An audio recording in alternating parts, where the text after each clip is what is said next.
See, I don't know. I don't know. It's Marshall's running a little bit late. Jeremy, I don't know what his And story is. we're live. Oh, we are live. Well, would you look at that, ladies and Look gentlemen? at Thank that. you once again for joining us here at the Liberty First Foundation Weekly Roundtable. I am one of your illustrious hosts, Frank Ironballs Johnson, and to my right of your screen, he is the expert extraordinaire on all things that you could possibly think relevant. He's the Eh, MFer to get. He's the MFer eh. to get shit done.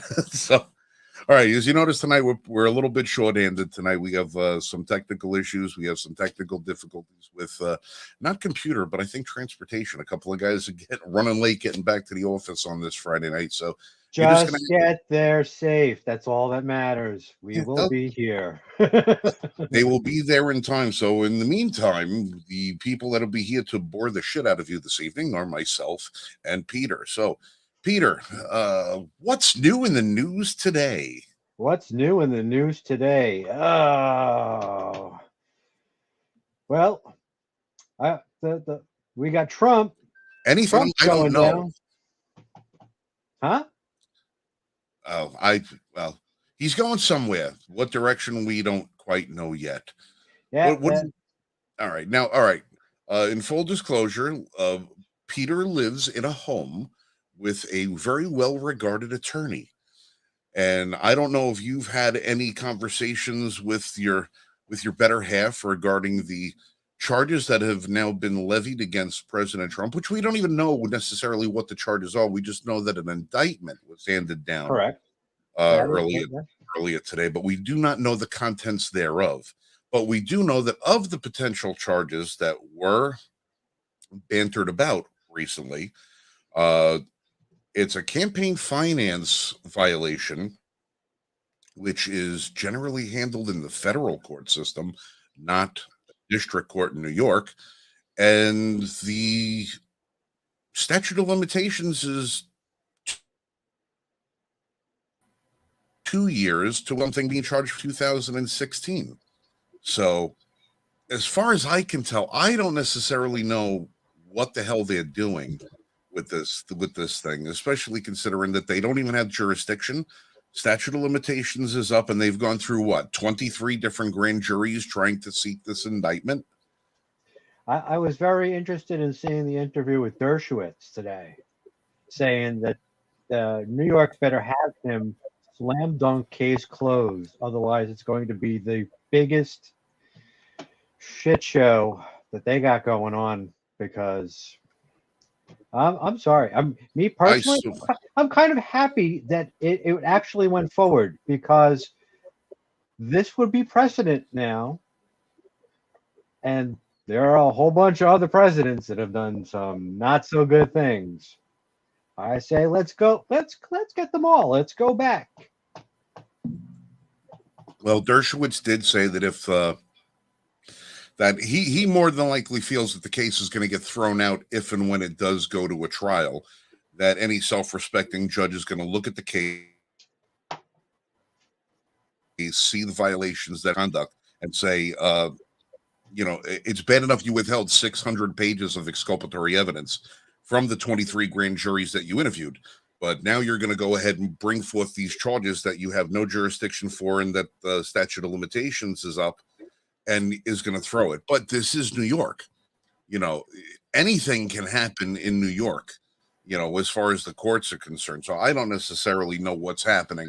Now, having them, bring the charges forward is good. It is a good thing because it's either going to completely expose the criminal injustice system that we now have in this country and put it on full display for everybody to see just how bastardized everything has become. That's the first thing. And the second thing is he's probably going to, you would think that he would probably be able to beat whatever charges they would levy against him. But this is just going to bolster his campaign. More people are going to start realizing that this is a Pelosi hunt, and I mean witch hunt. I use those two words interchangeably. Yes. Mr. Marshall joined us a couple of moments ago, and he has been relegated to the silent corner for the moment. Mr. Marshall, what is your take on the case that was brought? On the Trump indictment, that is, it is literally political kabuki theater orchestrated by a kangaroo court.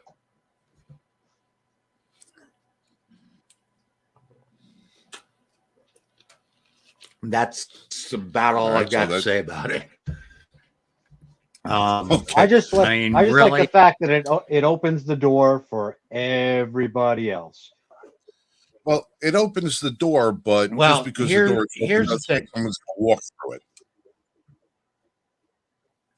It opens the door to a lot of things, because now Trump's lawyers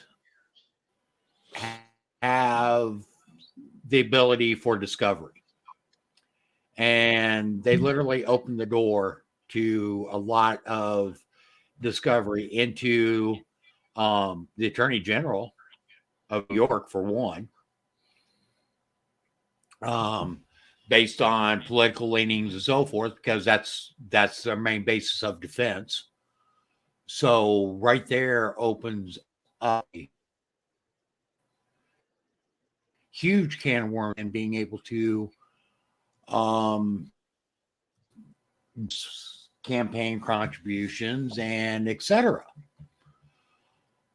I mean, this is going to literally play out, and if Trump plays it right, that is nothing more than a witch hunt, and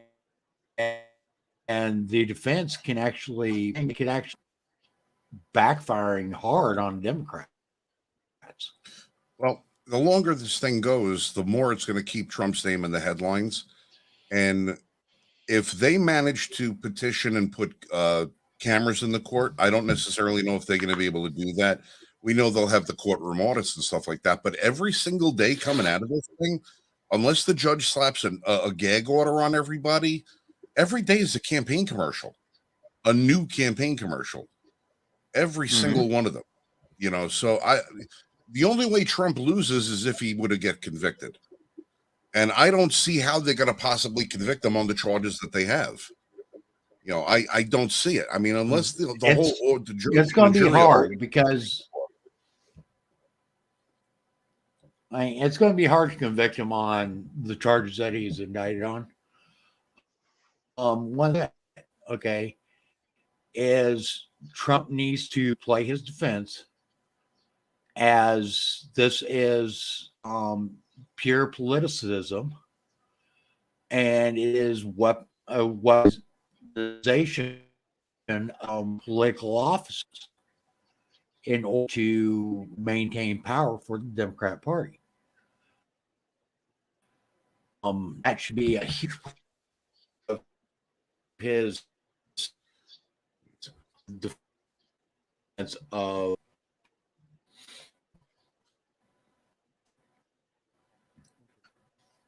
Mike breaking up, or is it me? No, Mike's breaking up for all of us. I don't want to talk over him. StreamYard is breaking up. Okay. No, everyone else is running live for me. Just Mike is freezing up. I think his computer crashed. So let me jump in. I will be back. All right, we're gonna pop Mike out of the stream for a couple of minutes while he gets himself straightened out, and we'll get Fast's commentary on this. Yeah, Mike, just reboot the computer, Mike, and that should do it. So here's the thing. We've got 30 charges that are pending for President Trump. Which means the only way to get to 30 charges is every single dollar moving into the bank account, every dollar moving out of the bank account, every transaction, in every financial transaction has to have been given a charge separately. It's the only way to get to 30, which means that they know they have a weak case. So they needed a large number to make this look to the public like something significant happened, like there's a conspiracy. So that's one of the reasons why we're seeing this. This has been a propaganda move in its entirety. That's why they have 30 charges on this one case. It's why that we see that right now, 2 hours ago, CBS News came out and said Donald Trump's indictment could further damage Trump organization. Why do they have a title that says that? To say that Trump is bad, that his organization is failing, that he is in trouble. It is a message to the public who only read the headlines and don't know the details. They are setting up an image that can be continued into 2024. They're trying to damage him for the primaries and for the general election. And everyone knows this. Everyone knows that this is a setup, but they don't realize the collateral damage that they are doing to our institution of elections, to what they are doing to the presidency going forward. From this moment going forward, every president has a target on their back for any political decision. Any political opponent, any party can now target any president off of any charge going back in history, and they're fair game. So that means we could see the Clintons being put up again. Bill Clinton could be put on trial for his financial transactions that people who are younger don't remember that in the 90s, he and Hillary were investigated for a short period of time and was dropped for their financial. They put in a investment, I believe it was in cattle, and within 90 days they had over 100% gain, which is abnormal to say the least. So these transactions, but it was left alone because he was an active president and they allowed it to drop. Well, that comes back up. Every president is now a target. But worse than all of that, and none of this has to do with whether you like President Trump or not. Right. This is about setting the stage that if you are outside of the message, the political sphere of approved messaging, you will be punished. You have to play ball with the politics of DC, that the way it operates right now, and anyone who's outside of that sphere is going to be punished, which means the American people have no trust in the system. That's the ultimate end of this.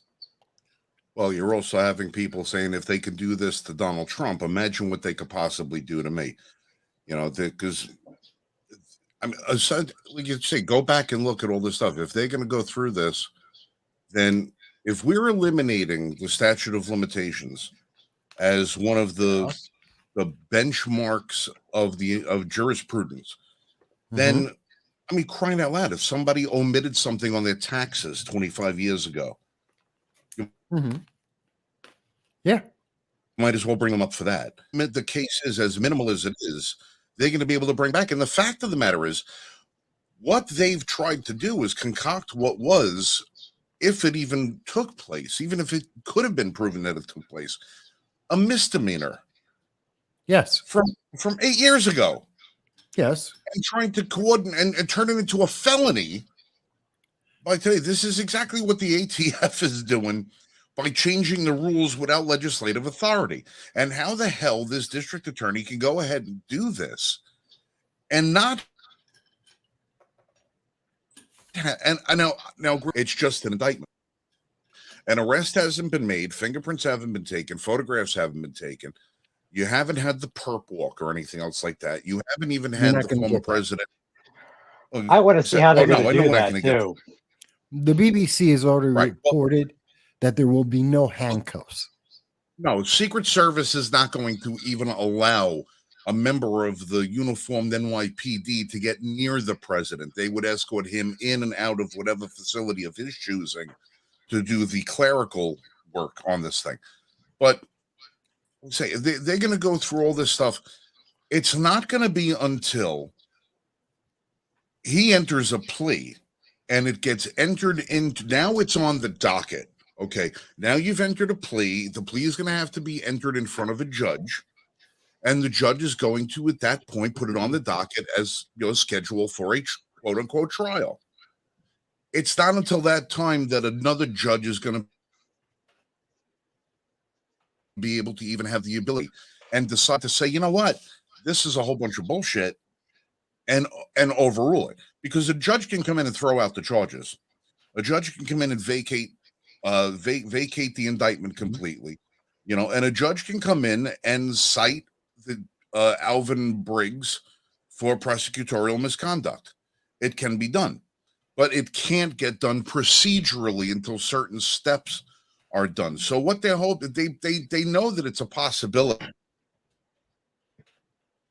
that they just want to be able to say, if it wasn't for activist judges standing in the way of the American justice system, we would have had him this time, the 8,000th time that we've tried to go after him. We would have got him this time. No matter what happens with this, they're going to say, because Trump, and I just put up a statement about this that I don't think a lot of people have thought forward on.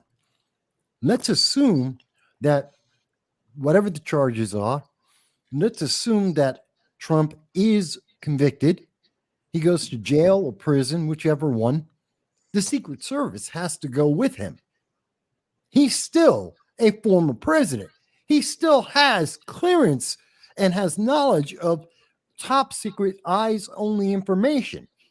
That means that the Secret Service has to go into the prison with him. This is ridiculous. What you have to now create. Wouldn't it also stand to reason that putting a former president of the United States into a prison system would be a threat to national security because it would make him vulnerable? Yes. To information being coming out?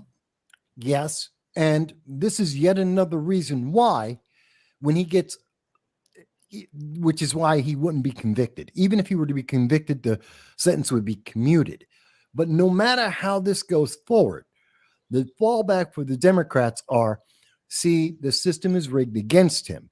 But at every level, there are people like judges, like other DAs, like the Secret Service, the FBI, the CIA, all of our intelligence services, our military are all looking at this. And I just came up with a serious issue. A president in a prison or a jail is a national security threat, which would require either to build an entirely new facility just for political prisoners. Think about the consequences of what we're talking about here. Think about the optics of that. Political prisoners. Exactly. We need a separate institution for holding political prisoners, which means we've gone into a whole nother direction for America, or we have him put into an existing facility, because this is a state level event. So that means we need political prisons for political prisoners in every state. There will be 50 of them.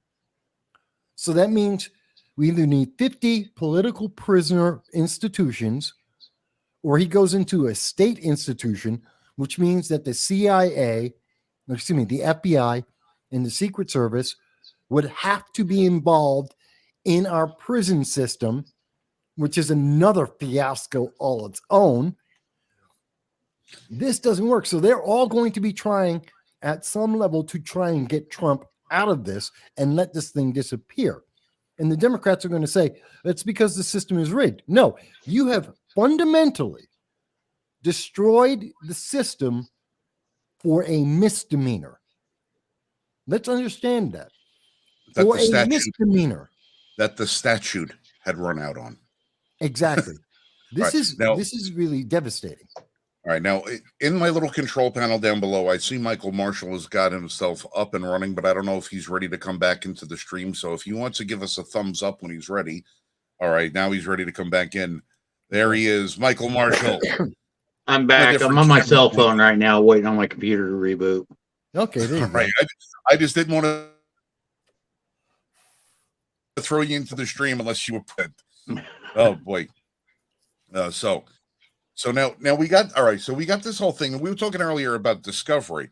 Now, a couple of interesting statements came out earlier today, both from the district attorney's office in New York, as well as the George Soros office, where the governor of Florida, Ron DeSantis, made a statement saying that this was a politically motivated witch hunt by one of George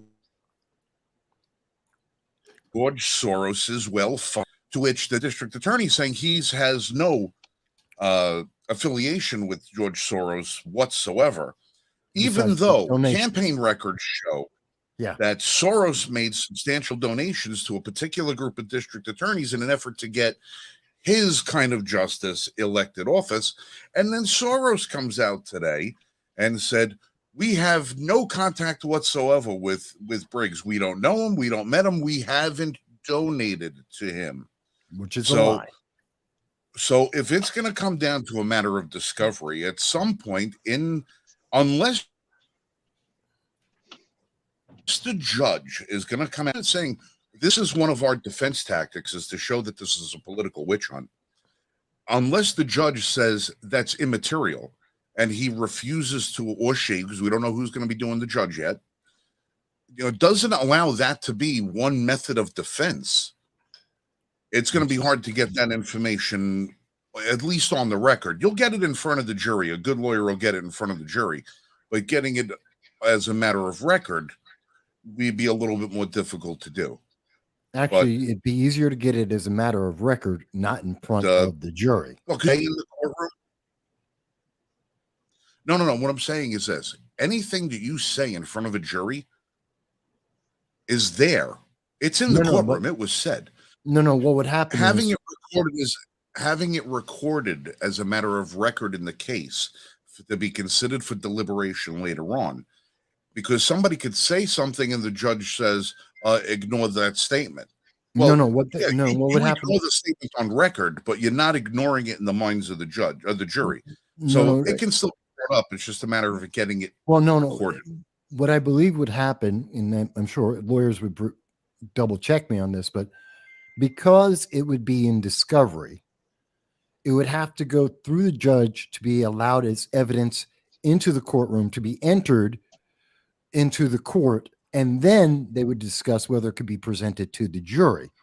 Now, the only way around that is if you get the defense or the prosecution to, if they bring it up first, then you can counter it. Then it's wide open and they're free to say anything they want. If they open the door, but if the judge doesn't allow that as being one of the arguments of defense, and he says to who funds the district attorney's office as a matter of you defending your client, all right, then the defense attorney is not allowed to bring that up and have it considered evidentiary.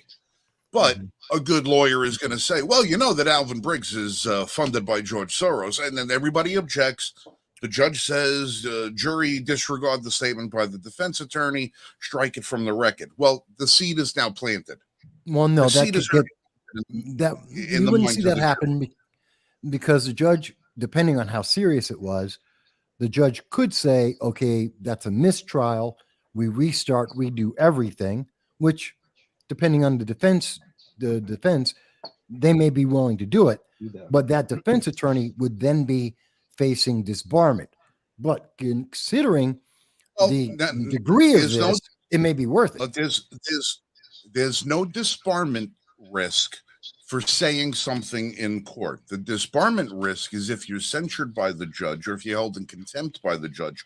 If he would have just said it, he's to say it, and he can say it, but he's got to be admonished. Frank, if the judge said that was not allowed in the court prior to the trial, and the defense attorney brings it up in court, right there, that defense attorney is in contempt of the court.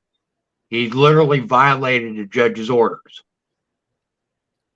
which then makes him capable of being disbarred because he directly went against the court, regardless of what the reasoning of the judge is. Nobody gets friggin' disbarred anymore anyway, so I'm not even worried about in this case, it may have. We are in brand new territory. There are going to be a lot of things in this case that are going to be a we've first. never seen before. Yeah, there's going to be a lot of firsts. So maybe as a matter of discovery, they don't even bother bringing up the Soros angle. I would, if I could, I would. Well, then you run the risk. Then you're running the risk of being of having one of your arrows taken out of your quiver before it even starts. You know what? I'd rather you can always go them into it. Yeah, but quite honestly, I don't think Briggs is smart enough to work his way around in a courtroom anyway. I think Trump's attorneys are going to probably run 1,000 circles around this moron. So probably, but I think no matter what happens, this is a court in the public. This is a court of appearances. This is a public trial. This is all about. But I don't even think they got to even go that. I don't even think they got to go that route. What they have to do, what the defense attorney has to do, is put the prosecutor on trial and say, how did you possibly concoct this case that you have no jurisdiction for? The statute of limitations is up. Your star witness is sitting in a federal prison because he lied on under oath. Right. And the only other supporting attorney that you have was for the person that you allege that the payments made to is sitting in a federal prison because he extorted said person for more money than what the payments allegedly were. So how can you possibly, for them, look, Trump doesn't have to, unlike Nancy Pelosi when she said he has to prove his innocence, he doesn't have to. They have to prove that he's guilty beyond a reasonable doubt. And I don't see how it's possible for them to do that.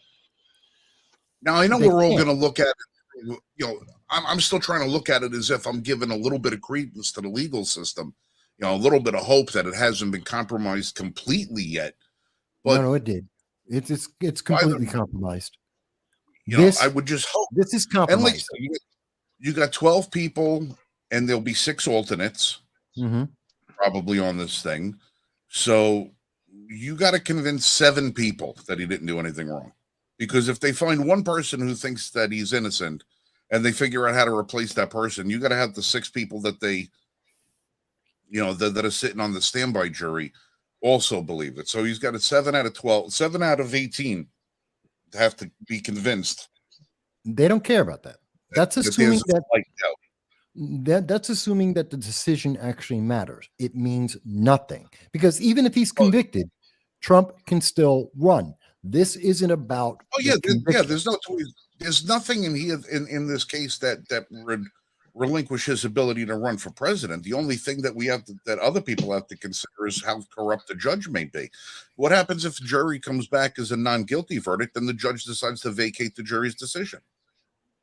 Which is also that can be done too. That's also possible. But again, this is why at every level that you can look at this from, this has nothing to do with law or legality or the process. This is about the public imaging. This is about an election. This is about 2024. That's it. This is about maintaining power within a approved system, which is the current DC system, which is dominated by the Democrats and the news media. That's all this is. The rules, you are not wrong in most of everything. We've had 1 or 2 disagreements about the procedure, but everything you've said other than procedure, which is debatable, is everything you've said is correct. And when we're talking about procedure, we're talking about minutia of law that I guarantee 99% of the population and probably half of the attorneys in America and the world have no idea about.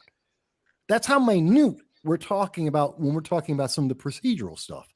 Everything else is meaningless in this. All of it is meaningless. This is about an election. This is coercement. This is about First Amendment. This is about changing the the entire justice system of America irreparably, and it has already happened. By the fact that they are indicting him, we don't even know what the charges are. But by the Well- mere fact that they have done this, they have changed our system of law. The accusation Well, is as- out there. That's all that matters. Doesn't matter how this case proceeds. Doesn't matter if he's found guilty or not guilty. We're in the age of once you're accused, that's it. The accusation is all that matters. It's like Me Too. It's like red flag laws. And red flag laws in particular, which is my big thing about it, what happens? There's a newspaper article about you. You lose your rights. You potentially lose your children. If you have children, you lose your property. And then you go into a courtroom and defend yourself and try to prove yourself innocent beyond a shadow of doubt. That's the system we are in now. It's like red that's flags. It's like Me Too. Well, that's what Pelosi alluded to today. Let me quote her quote from yesterday. The grand jury, should I do it in Pelosi's voice? I don't think anybody can handle that. The grand jury has acted upon the facts and the law. No one is above the law, and everyone has the right to a trial to prove their innocence. Hopefully, Which is the wrong. former president will peacefully respect the system which grants him that right. Well, the system doesn't grant him the right to prove his innocence. The system protects him as innocent until the system proves his guilt Beyond a shadow of doubt. beyond the shadow of doubt. Not like in civil case where it's a preponderance of the evidence where all you need is that 70% certainty. This is a 100% certainty. But the fact that she's already planted the seed and that Twitter corrected her on it, along with 54,700 respondents who corrected her on it, including the Liberty First Foundation, which tweeted to her that, maybe she should think about correcting that. She has not issued another tweet, correcting her honest mistake. Her honest mistake. She hasn't It's corrected. completely dishonest. It's completely dishonest. And she knows it. Again, why do they say it? Because it works. That's why they say it, because it works. And that's what they do. They're trying to plant all these seeds. If you look at it, it's just another systematic example of how people don't understand their rights. They don't understand the Constitution. I had a conversation on Facebook. I don't mean to go off topic on this, but here in North Carolina yesterday, and this is another big news thing. A bill had passed through our House and Senate that went to the governor's desk, and the governor vetoed it. Well, they went back to the House and Senate, got 3/5 majorities in both of them, came back and overrode the governor's veto. And it's about what they call permission to purchase. And what a permission to purchase slip here in North Carolina is, if you do not have a concealed carry permit for your firearm, you are still allowed, I love that word, to go to your FFL and buy a handgun. However, what you need to do is apply to your local sheriff, your county sheriff. You have to apply first and go through a background check that the sheriff's office does. And between a week and 6 months, depending upon how quickly your county sheriff wants to act on these things, and after paying a fee of anywhere between $4 and $12, depending upon county, they send you back a little stamped, notarized, authorized receipt that you can go to your FFL, pick out a gun, and walk out of the store. Now, you still have the FFL paper. You still have to do that. All that this is a preliminary method of doing the background check ahead of time. And if the sheriff, for any reason, decides he doesn't want you to own a gun, you don't get the permission. This is a step below your concealed carry permit. Now, North Carolina has open carry. If you are legally entitled, you're legally eligible to carry a firearm, you can carry a firearm so long as it's visible to the public. That's open carry. Concealed carry, exactly what it says, which need a license for that. There's training, a class, and so forth. Well, the state that you no longer need to go through that step of going through your sheriff's office because you have to do a background check anyway.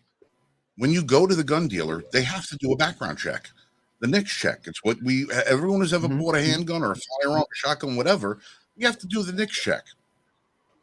So they said this is a superfluous level that's unnecessary waiting. You're denying people's rights, and you're not protecting the Second Amendment. So they and his veto, and Bob's your uncle. It became law yesterday. Now, as soon as I got notification, I got notified for the sheriff's office. Before it even hit the media, I got notified. It was awesome. So I hit Facebook, Instagram, and Twitter, and everything else. And I made a comment about it. Now, I have a very good friend that I went to high school with. I haven't seen him in far too long. He's a gun owner, gun proponent, but he lives in New York. And I'm not going to mention just what he commented on my Facebook page, because I wrote, that this had passed, and he wrote, "It's not bad up here in New York. I have to request a purchase order, find what I want to buy it, and then take it to One Police Plaza, which is Lower Manhattan, right at the foot of the Brooklyn Bridge. Wait a month or more, and then go back and buy the gun and bring it back and get it inspected." Now, he said, it's not that bad up here in New York. Think of how you have been conditioned. Now, this gentleman is the same age as I am. He's 50. Think of how badly you have been conditioned by a system that has been so used as depriving of you of your rights that you can stand there and have a systematic abuse, not be able to conduct yourself in accordance with your constitutional abilities and your constitutional rights, and then have somebody say, it's not that bad. If you're in prison and you're being fed a slice of bread and a cup of water every day, and then they put a little bit of bread, and then somebody says, how's the food? Well, it's not that bad. Every now and then we get a little smear of butter. People have got to stop thinking in the regards of how badly they're treated not being that bad. And you always hear, well, it's also in comparison. Well, at least we're not Canada. At least we're not Mexico. At least we're not England. At least we're not this. At least we're not that. No, that was the whole point of the Declaration of Independence and our Constitution. So that we're not like, it's not enough to say, at least we're not. The whole point of it is so that we wouldn't be. And for any American to stand there and say, it's not that bad. Yes, it is. It is that bad. It is that bad. 3% of American colonists waged war against the most mighty entity on the face of the earth, Great Britain, so that we could overcome attacks on tea and to be able to have the fact that our firearms would not be removed from us. 3%. 3%. What is the percentage of Americans right now that can walk around and look at our infringements and say, that's not that bad? It's not that bad. I get pissed off at seatbelt laws and helmet laws because I don't think you have any right to tell anybody how they should live their life. I don't believe you should be telling people what drugs they should or shouldn't be taking. I don't believe we should be funding all kinds of crap that goes against America's interests, but we do. And the whole thing that I hear from everybody all the time is, well, it's not that bad.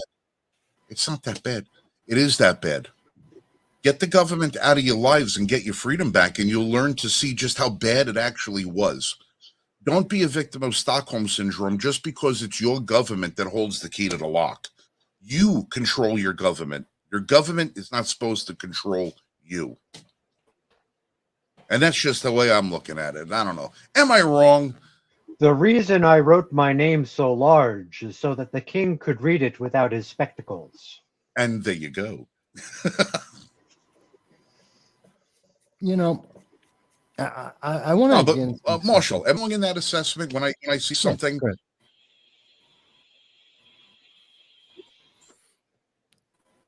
You with I us, think Mike? Michael's frozen again. Yeah, I think he's frozen. He All didn't right, blink. Vass, who are you? Am I right, wrong, or indifferent on my characterization of it's not that bad? No, I'm no, still you're having some right. issues here. Oh, no worries. Go ahead, Mike. It looks like you're back up. Go ahead. Hold on a second. He's got to have his Mountain Dew. I have to have a sip of my coffee. My coffee is cold. We'll all go for it. Okay. Go ahead, Mike. This is I'm unacceptable. right there with Frank. Unacceptable unless it's in a clear glass bottle that says no special. So there.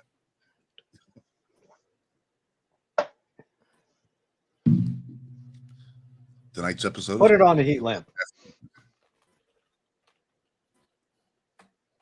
All right, Fast. Mike's having some trouble with his stuff, so let's go back to you. Get your commentary on that. So I want to make sure everyone's, because I'm seeing a couple of comments and I want to address this as quickly as I can. This isn't about Trump is great, Biden is bad. That's not the element of it. That's not what this is about.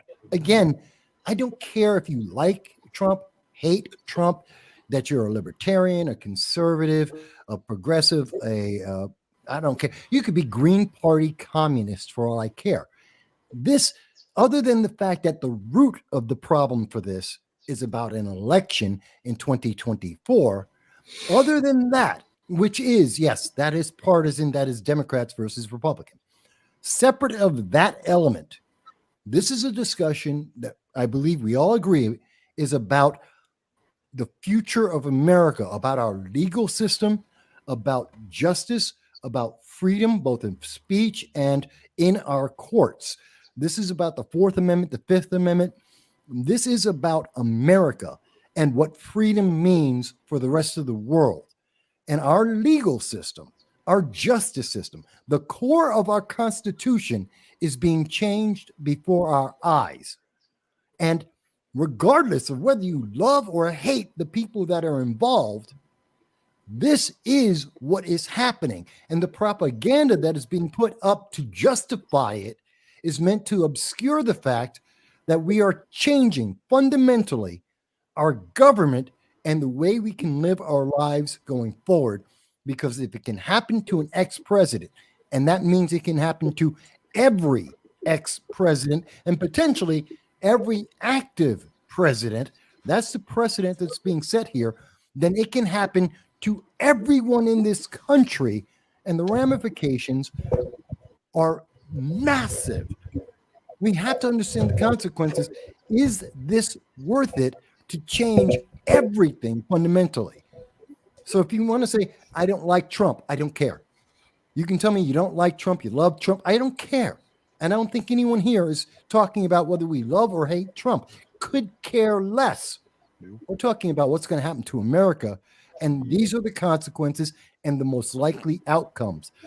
So that's why we need to talk about this, because it's going to affect everyone, regardless of your political affiliation, regardless of how you're going to vote, regardless of who you like or dislike. This is going to change your life forever. And it already is happening. And that's a really big problem that we have now, because when situations like this come up, and I mean, it's all referred to as the Trump thing, but it's not the Trump thing. It's the court system thing. It's the political procedure thing.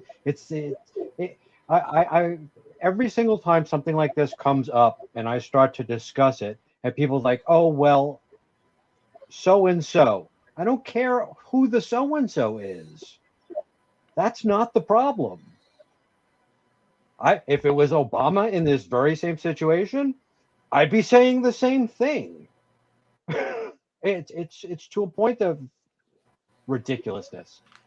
It needs to stop. Government needs to stop. It needs to get out of Thing. our daily lives. Well, if Vass, you're going to be responding to some of the the commentary, I'm going to respond a little bit also. What Larry says, that it was handed to him by Trump's own misbehavior. But Larry, let me ask you a question. Who exactly is it that's telling you that Trump did something that would be categorized as misbehavior? If you are already making an assessment based on what the media is telling you, then you've already fallen for their story without giving Trump the opportunity to defend himself from what very may be completely fabricated charges, like Russia collusion, like the document thing, like him getting money from this one and selling everything that they've tried to tell you against Donald Trump. Believe me, and I can't say that every friggin' time we have a show, I have to say this and reiterate, I am not a Donald Trump fan. I'm not a Donald Trump fan. I got a bag full of bones to pick with the man, okay? But I have a love of justice, and I have a love of liberty. So it's those two things that no matter who's on the other side of that scale of justice, if it's being tipped non-proportionately, I'm going to have to come to the defense of the person who's being abused. And in this case, it happens to be Donald Trump. When the former Speaker of the House is telling you that he has to prove his innocence, it's telling you that the system is skewed. And by your opinion of saying that it's Trump's own misbehavior, but you have absolutely no evidence or proof that says that he did anything at all that the district attorney is out there saying that he did. So before you classify a judgment without seeing the evidence, why don't we wait and see what happens? Let's see what exactly is going on and reserve judgment the same way that you would afford that reserve judgment for any other politician that doesn't have the name Trump. Reserve the judgment for him. As an American citizen, he is entitled to that. And as an American, you owe him that. We all do. Our system does. So again, if you don't like the guy, that's fine. Dude, believe me, I got a gun case full of shit that that he told me I'm not allowed to have, that I had to wait for a court to tell me I'm allowed to have. All right. Shit that I bought before he said I couldn't own it no more. I got gripes. Okay. I got gripes of my own. But the system in that case worked. Let's let the system work here before you look to condemn a man based on the word of the person trying to convict him. That's all I'm saying. Is that fair? Is that a fair assessment, guys? I think so. And Larry himself said it's fair. And Larry, thank you. Thank you. I appreciate that. And above that, Larry, thank you for joining us tonight. Yeah. I didn't want to overpass. I didn't want to come across as like I'm attacking you or not. This is a debate. This is a friendly debate. We enjoy being able to debate with people, and we enjoy. Give him a link. So give him a link. Get his face in here. Yeah, Larry, if you want to come on, I can do funny things with this screen and put like 10 people in here. So if you want a link and you want to come in. Yeah, and Larry, no one's saying you can't have your opinion. We're not saying that. What we're saying is absolutely, we're talking Larry. about the big issue, not Trump per se. We're talking about what are the ramifications of this in the manner that is being done. Our legal system, as Frank just mentioned, and everyone here agrees, when you have the former Speaker of the House, Nancy Pelosi, saying that our legal system is based on proving yourself innocent in a court of law, that is a fundamental change in our system that affects everyone. That means that every person, from a shoplifter to a presidential candidate, are all suddenly guilty. That's something that's never happened in America. That's a kangaroo court. That's what other countries do. That's what China does. We're not that country. And that's important. And here's the thing. And it opens up everyone and everything. Every institution changes if this is allowed to go forward in the manner that it is being done, which by every metric that can be applied is purely based on politics. That's the problem. That's the issue. And No, Larry, we were happy to have you on. It's again, this is the discussion. If you believe that we are wrong in the way we're understanding the way this changes America, we're happy to hear that conversation. I would love to be wrong and say that America is going to be even more free than where we started with. But I can't see that. And I can't see anyone, no one is saying we're going to wind up being more free, more freedom of speech, more justice in our systems. No one's saying that. No one, including the people who are saying demonizing Trump, that are bringing this all about, who have been consistently demonizing Trump for 8 years and have been proven wrong in every single accusation. This is just the latest accusation, except this time it affects every American citizen. That's my problem. I think that's a fair thing that we all would agree with. Am I wrong? I would absolutely. Now the whole thing about whether or not the system is going to be irreparably damaged after this, because you may have a little bit of a resurgence of people expecting that the system actually work in accordance with how it's supposed to after this. So. And I'm as far as a pessimistic bastard as I am, I have to be somewhat optimistic that something other than these things is going to have to be the thing that restores justice in this country and restores the rule of law. I have to somewhat be optimistic, because when I'm hearing things like tomorrow is a day of vengeance. I don't know if you've heard about the day of vengeance. Oh yeah, I did. But that's coming tomorrow. No, they canceled it. Oh, they did? Canceled it. Yeah, they canceled it today, earlier today. Well, we should explain what is the Day of Vengeance. Literally, and that's what it was called, the Day of Vengeance. By the way, we may get demonetized. We may get kicked off for saying Day of Vengeance because Twitter is fanatical about that. To even mention that this existed is something that Twitter, among other social media, are suppressing and kicking people off for, just so we know. But go ahead and tell people what it is. They're removing people in posts because they would condemn the Day of Vengeance, but they're not removing the posts for those people that are trying to promote and put on the Day of Vengeance. It's like, it's because it's just an idea. It's all wrapped under the same, all under that same banner. It's just an idea. So if I were to complain about the Day of Vengeance, I'm the bigot, and I have to be silenced. But if I was gonna fly that flag and go put on some of the attire of my better half and run outside the house and promote it and try to encourage everyone to be vengeful with me, then I would get a free promotion button on the bottom of my post. You wouldn't have to pay $35 to reach 700 people. They'd give that to me for free. Well, in case the rest of you guys and anyone watching doesn't know what this is.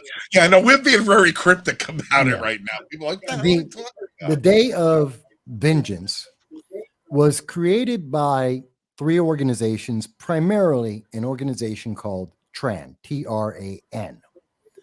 This is a activist organization, a political activist organization seeking to promote transgender rights. And they created or organized a day, Saturday was the target, to have trans individuals and activists of all types that support that movement to come together as a day of vengeance. Their words, no one else's. That's what they advertised it as. That just happened. It was already planned before what happened on Monday, which is why this has now gotten no one cared. No one was paying attention to it. It was meaningless. It was just another protest in Washington, D.C.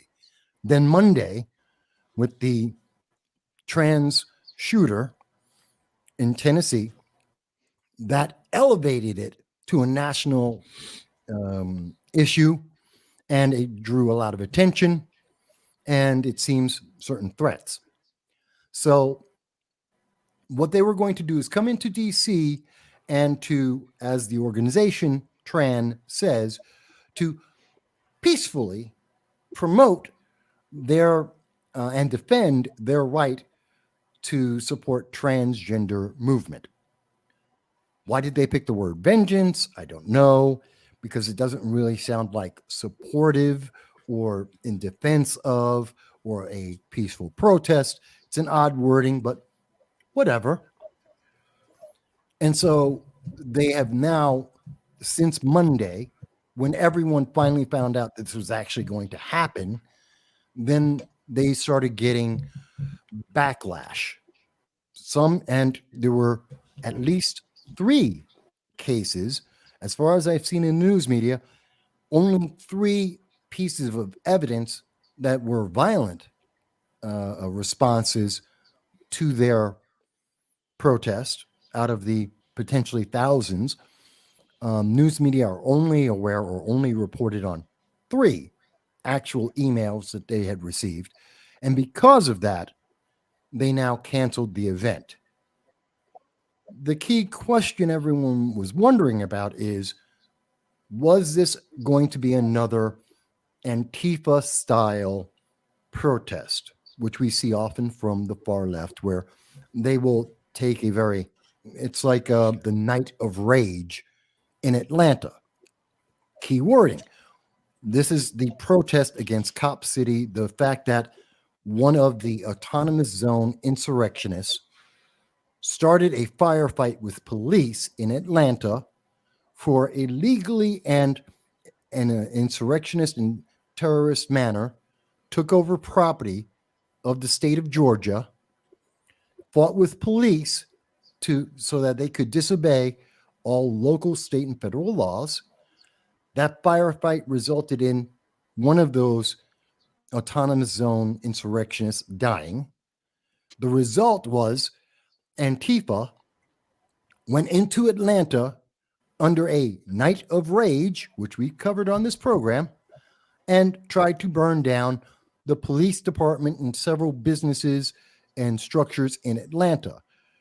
The fear was, amongst many, in DC and otherwise, that this was another similar type of protest where, let's call it a small portion of extremist activists, may have taken it to that same kind of extreme action. I think it's a fair question in this environment that we have, where we have autonomous zones across America that are by definition insurrectionist. They violate every local, state, and federal law. And we have a propensity amongst the far left to take violent action in their protests on a regular basis to get the news media attention, especially when it's an event that no one else in the nation is paying attention to, so that they can promote their ideology, which is a form, in my opinion, of coercion to scare people, a fear tactic to promote their ideology and to try and cause the general public to submit, to just back down for fear of the violence. That's my fear of the event. Now, does that have anything to do with trans people? Absolutely not. Let's be clear. This is not about people being trans. You're over 18, your life, spend your money any way you want to. Do whatever you're going to do to your body. I don't care. Stay away from children. Don't care about the rest of it. Well, I want to know what this constant, trans rights are human rights. What the fuck right are you denied? In America? Not what many. right are you denied? Do you have First Amendment rights? Yes. Do you have Second Amendment rights? Yes. Third Amendment? Yes. We can go all the way down the list of things that you are not denied in the United States. Can you name me 3 things? One friggin' one of the rights that Frank Iron Balls Johnson, the all-around good guy, some days, sometimes an asshole. What rights do I enjoy that you don't enjoy? What rights are you being denied that you feel so vengeful about? Is it the fact that parents don't want you swinging your junk around in the face of an 8-year-old? That we don't want to have children exposed to sexually explicit materials? We don't want to have you bringing little kids up on stage and then throwing dollars at them as they start stripping off their clothes and dancing scantily? I'm sorry to tell you, my dress-wearing friend, those are not rights. Those are not rights. Actually, maybe they are a little bit of rights. They're called parental rights. And the parents have a right to protect their children from whatever kind of bullshit you want to hoist upon them. Now, if you want to get married, go get married. For a while there was certain laws pertaining to marriage that stemmed from interracial relationships, religious organizations, sexual persuasions, or anything else. But you have the right to do whatever the hell you want to do. Stay away from everybody's friggin' kids.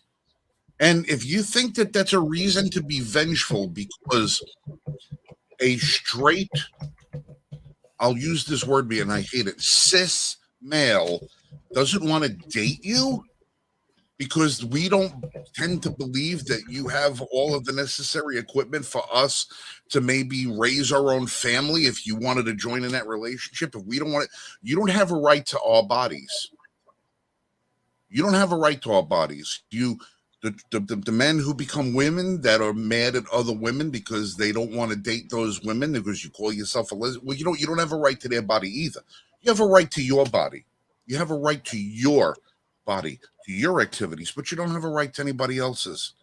You don't have a right to anybody else's. And you don't have a shit, don't have a right to somebody else's kids. And you don't have a right for your own laws and your own protections. You don't have a right for that. You're not special because you decide to add something on or chop something off or dress a particular way. You're not special. You're not special because of that.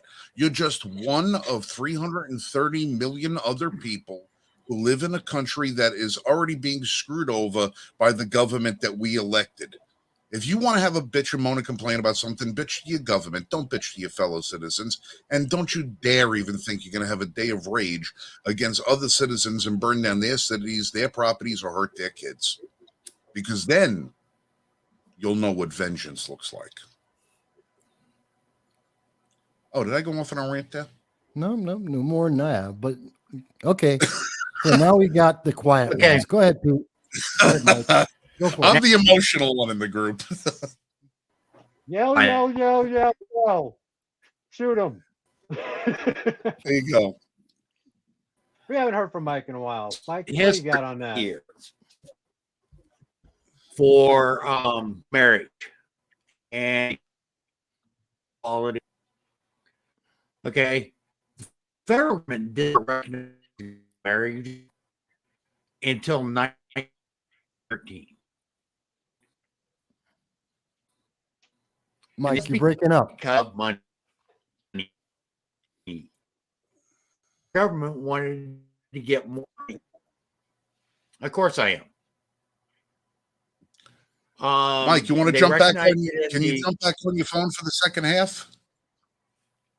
Yeah, I'll do that. Yeah, we're gonna have to speed that computer up. Yeah. I mean, the long and the short, I think the best way to say it, what is the saying? The saying is you do you. Good. You go do you. And leave me out of it. I have, stop making it my fault that you decided you were born that way, however you want to put it, however you want to describe it. That's fine. And you're welcome to live that way. I once had a long time ago, someone was mad at me because I wasn't gay. What? I'm sorry. Well, you're cute as a button, Pete. I was wrong because I wasn't gay. Okay. That's stupid. You are. I'm not. What else? What's the problem? Well, wait a minute. Here's something that's inherent at the bottom of all of this new wave, new age, whatever they want to call it. Why am I obligated to change my life, my words, my existence because someone Correct. else wants me to? Because why don't you change to be me? Why do I have to change to them and their ideology? Why don't they change to mine? Because if the logic is, well, they feel like I should change, I feel like you should change. And Right. now we have a difference of opinions of feelings. Why is my feeling and or my rights less than someone else's feelings and rights? Oh, wait a minute. Oh, so it's because equity. Somebody else has decided that this category of people is more important than some other category of people. You know what that is? Slavery. That is slavery. That is the only time when we get to take categories of people and say these have more rights than those do. That's called slavery. That's the only way you can tell me that your feelings about whatever is more important than my feelings. Now, again, you can walk into, as Frank mentioned, as you're mentioning, you can walk into any court of law and you're going to be, as long as you're treated the same, you're afforded the same opportunity, then you're equal. Life is good. And you know what? You don't get more equal than America. You don't believe me? Go to the Middle East, go to Africa, go to South America, go to Europe. You're not getting the freedoms you get here. This is as good as it gets in the history of mankind. But I have absolutely no obligation to change my life, my feelings, my thoughts, whatever they may be, whether you like them or not. You don't get to change them because you would prefer something different, just as I can't impose my thoughts and feelings on your lifestyle. That is called America. Freedom, freedom of choice, the pursuit of liberty, life, liberty, and the pursuit of happiness. That's what it's about. You don't get a priority just because some other party who happens to have a political agenda is saying you have priority. I'm sorry, I'm not your slave. I don't have to do what you want to do. And if we understand it from that core principle, all of this shit gets out the window. I That's once the way I posed. feel about it. I had once posed this to my older daughter. She's in the mid-teens now, and she's in middle school, and we were talking about one of her friends, and at she had turned around, and I said, "So how is she doing?" And my daughter corrected me and said, "They," and I said, "Excuse me, what do you mean they? We're talking about one person." He said, "They." I said, so I said to my daughter, "Let me ask you this: as I was growing up, and the way that I was taught language." He's shit. But Basic English. right. Well, 6th grade. what I said is, when you wanted to show a sign of respect to a stranger, you would address them as "Yes, sir," or "Yes, ma'am." Yes. What does your generation have to show a sign of respect to a stranger? And she couldn't answer me. And I said, "Well, fine. When you figure out how to respect one another, I will respectfully change the way that I speak." That's a great point. That's a great point.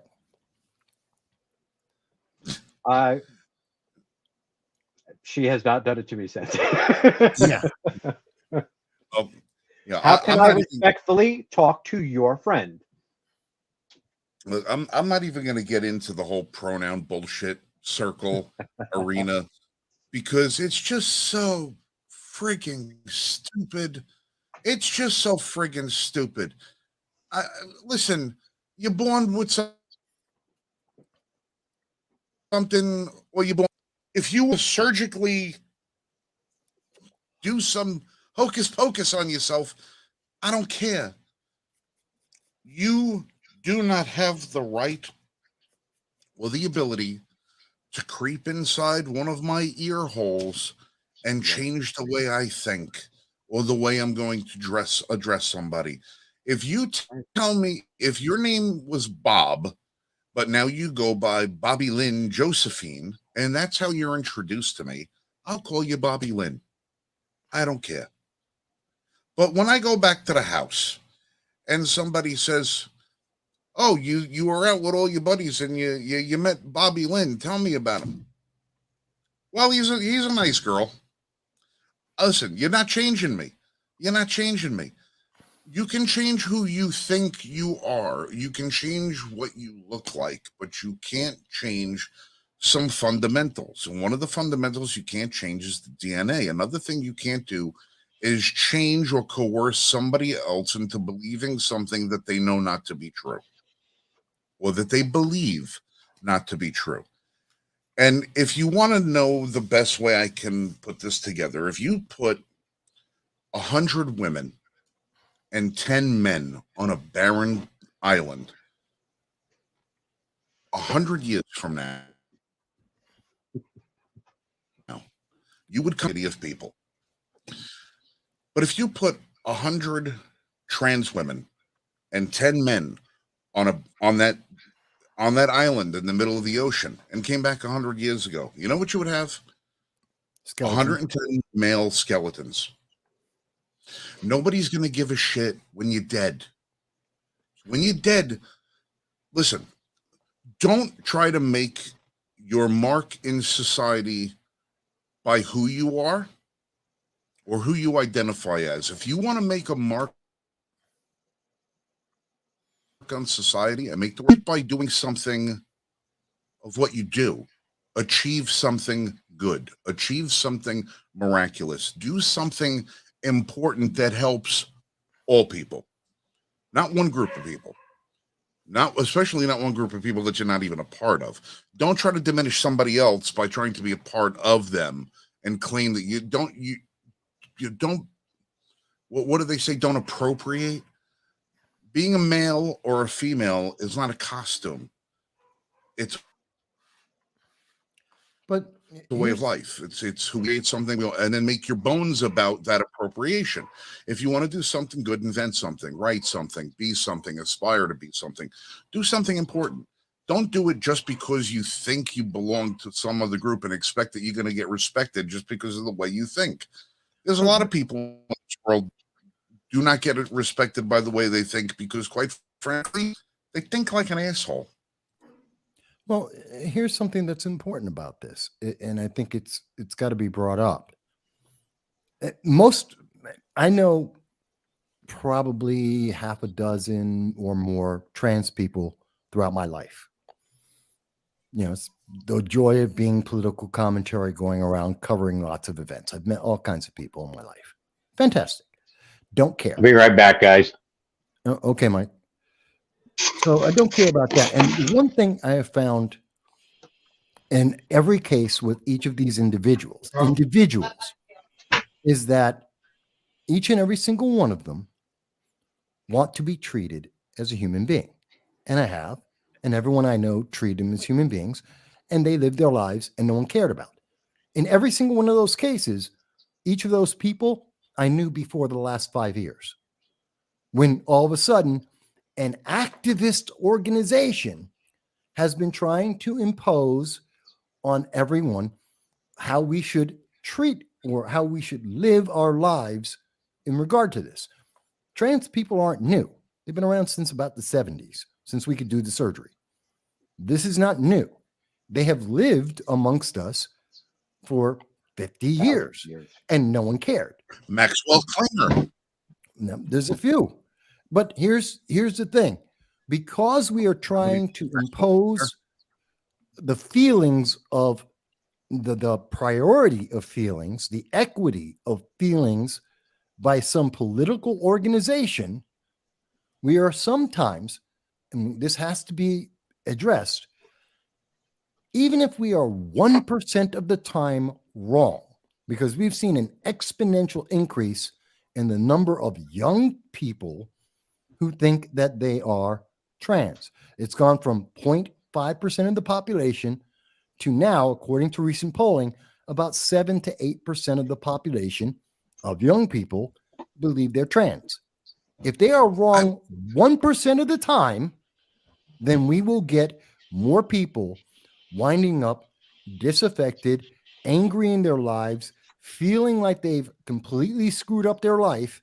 And what happened on Monday will happen way more often. The next 5 to 10 years, what we saw on Monday is going to repeat itself and increase in the amount of times that we've seen it, because even 1%, even 0.5% of the time that we have been wrong, and we have forced these opinions of how to live and what should be life and how people should feel onto the wrong people. No one's addressing this. This is a direct consequence of that slavery of mind. All right. Let me ask you a quick. You just threw out a percentage, 8%. Yeah, 7 to 8%. Of Yeah. 7 to 8% of these people believe that. Now, I still have not heard anyone in the trans community come out and say, what is the cause of them believing that? Is it genetic, environmental? Is it political? Is it mental? Now, for years, this was called gender dysphoria, body dysmorphic disorder, stuff like that. Mm-hmm. You are going to tell me that something that there is absolutely no genetic evidence to support, that this is even real. No genetic evidence to this. What people, how they're predisposed. We know that people can be predisposed to cancer. We know that people are predisposed to other than multiple. There's a lot of things that run in people's families. Do you know that the percentage of Americans with diabetes is 8.7? 8.7. At least half of the cases of diabetes in this country are because of behavioral issues. We eat too much. We have too much processed food. We indulge in too much sugar. We're all too fat. We all got these problems. So at least half of those cases, mine included as a diabetic, are all things that we've done to ourselves. So now if you look at natural cases of diabetes, and I'm not talking about gestational diabetes among pregnant women, because I know that this is part of there's a medical side effect of pregnancy in some people, but people who are born diabetic are less than 2%.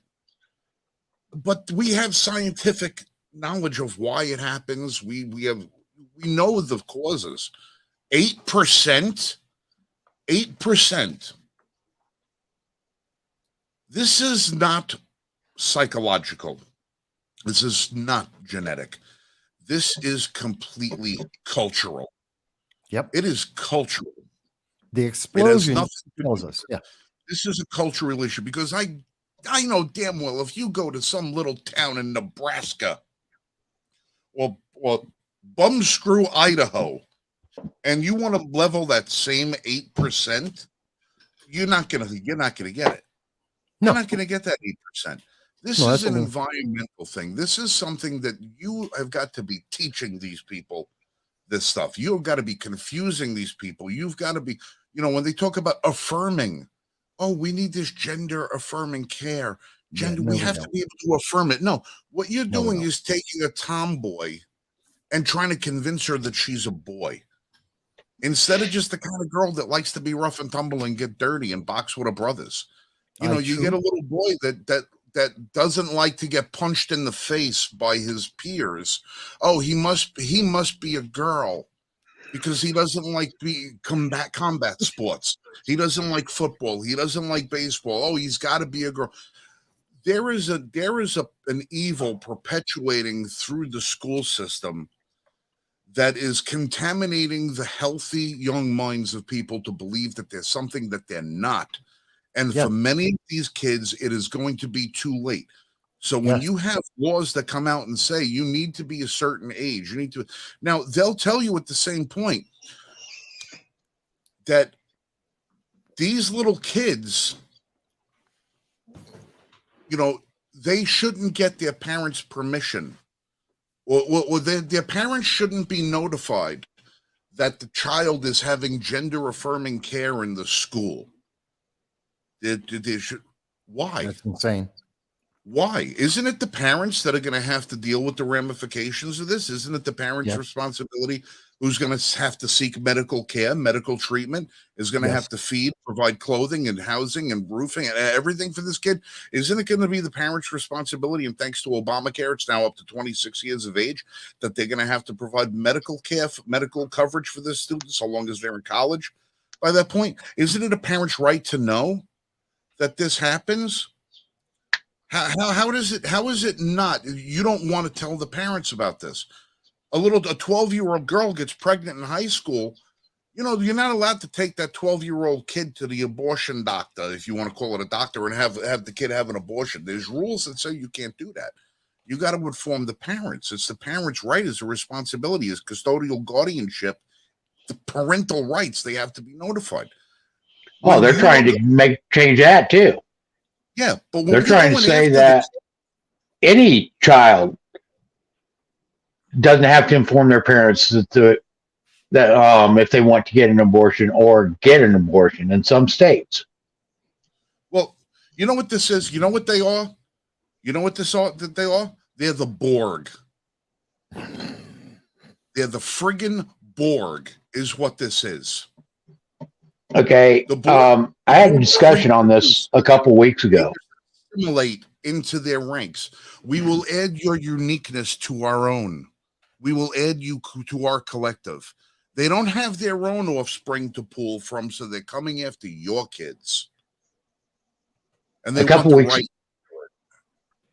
weeks ago, I brought up the fact that the human brain doesn't fully develop until your mid-20s. Okay, at least age 25. Prior to that, you are actually utilizing your amygdala, which is the emotion center of your brain, to make most of your decisions. Okay, this means that these kids that are making these decisions for the transgenderism are doing so out of emotions. They aren't doing so out of logic. They're not doing so out of any factual basis. They are doing it primarily on emotional basis. And things is, emotions are easily manipulated. In fact, pretty much any psychological warfare, psyops, exercise preys on emotions. Okay, you can be psychologically controlled utilizing emotions. When you use logic, use facts, and so forth, you're not as easily controlled. Why else do you think when they bring up these mass shootings that they use an emotional basis for their arguments? Why else do they, when they bring up stuff about the wealth gap, they use emotions? Okay, because people don't respond well to logic and fact, but they are very responsive with emotions. And one of the biggest emotions is anger. Okay, if you can get people angry enough, you can get them to basically do whatever you want if you create the anger in the right manner. Adolf Hitler used this very well against the Jews. He had the entire German people essentially angry at the Jews. And that's how he was able to get away with the Holocaust and everything that he's doing. That's why so many people of so many of the German citizens were turning in their lifelong friends that they had, turning them in so that they could be sent to these concentration camps. Okay, it's very easily to manipulate entire citizenships utilizing emotion. And that's the biggest forefront of the LGBTQA plus whatever other alphabet letter you want to add into it this week argument. is it's emotion. Okay. Oh. It's, I feel like a woman. I feel like a man. I feel like a furry. I feel like asexual. I feel. Okay. There is no factual basis on it. Okay. As far as gays and lesbians go, and I'm not saying that you shouldn't be this way or that way. I'm not saying that. But as far as gays and lesbians go, it is an emotion of attraction. Okay. Male gays tend to be attracted to other males. Lesbians tend to be attracted to other lesbians. Why? That I don't know. Okay, that's on them. That's their deal. If they want to be attracted that way, that's fine with me. I don't care. But it is still an emotional basis. And most of the arguments that are being made on this are founded in emotions. Let me throw this at you real quick. I thought I was actually joking a little bit when I said the Borg, and I just added a little question there about whether or not the Borg have children from Star Trek. It's a Star Trek tangent, but I want you to listen to this. This is from the official Star Trek synopsis from their Bible on Star Trek Voyager. It was revealed that the Borg do not reproduce at all. Right. Instead, they assimilate other species and place the youth into what they call a Borg maturation chamber. Yeah. A device used to accelerate the aging and turn the subject into a drone. Yeah. Gee, does that kind of sound familiar? You know, when you're going to take these kids that are, you know, they're already young, they're already impressionable, they have a little bit of confusion. They're asking questions. Why do I like pink instead of blue? Why do I like blue instead of pink? Why do I like unicorns instead of horses? Whatever the hell the goddamn thing is. And they take them, and what's the first thing that they start doing with them in this whole affirming thing? They start dressing them up to look older than they are. They're trying to mature them prematurely. They try to make them older. And what is it doing? It's turning them into drones. They're turning them into just another mouthpiece that's going to go on and try to perpetuate it. So they add one more to the ranks.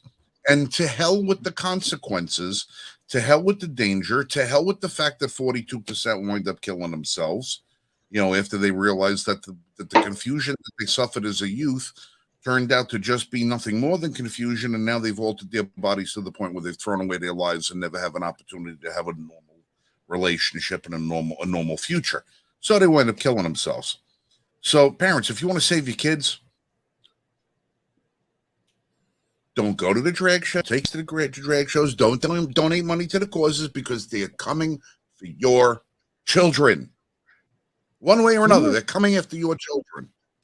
Do you ever notice this is only a first world issue? This is really only an American issue. Yeah, this isn't an issue around the rest of the world. Yeah, I asked the Australian Prime Minister of Health and Medicine, you know, was trying, and I asked her, I said, "Can you tell me what the percentage of trans lifestyle exists in the Aboriginal population of your country?" I got blocked. Yeah, because it doesn't exist. It doesn't exist. It doesn't exist. And if you look at certain minority populations in the United States where the American government has destroyed the very fabric of that minority population, you'll probably see a higher number, because you have certain of these populations that are now being influenced by the same people who destroyed them, you know, such as the American Indian. You know, you look at the system on the reservation. Why is the reservation system have the highest percentage of alcoholism, domestic violence, drug abuse, and all the rest of the stuff? Because the American government forced these people to live in hell. And then what did they do? They came in and they took over the education system. And they're the ones that fund it, and they're the ones that do this, and the American Indian communities that you still see doing well are the ones that broke away from the reservation system, use the capitalist structure to build something, whether it be through casinos, tobacco, or whatever it is, how they made their money. And they're generally doing okay, although they still want to reclaim the continent. They're still at least doing better. But if certain systems, the more entrenched in government that a population is, the worse off that they are.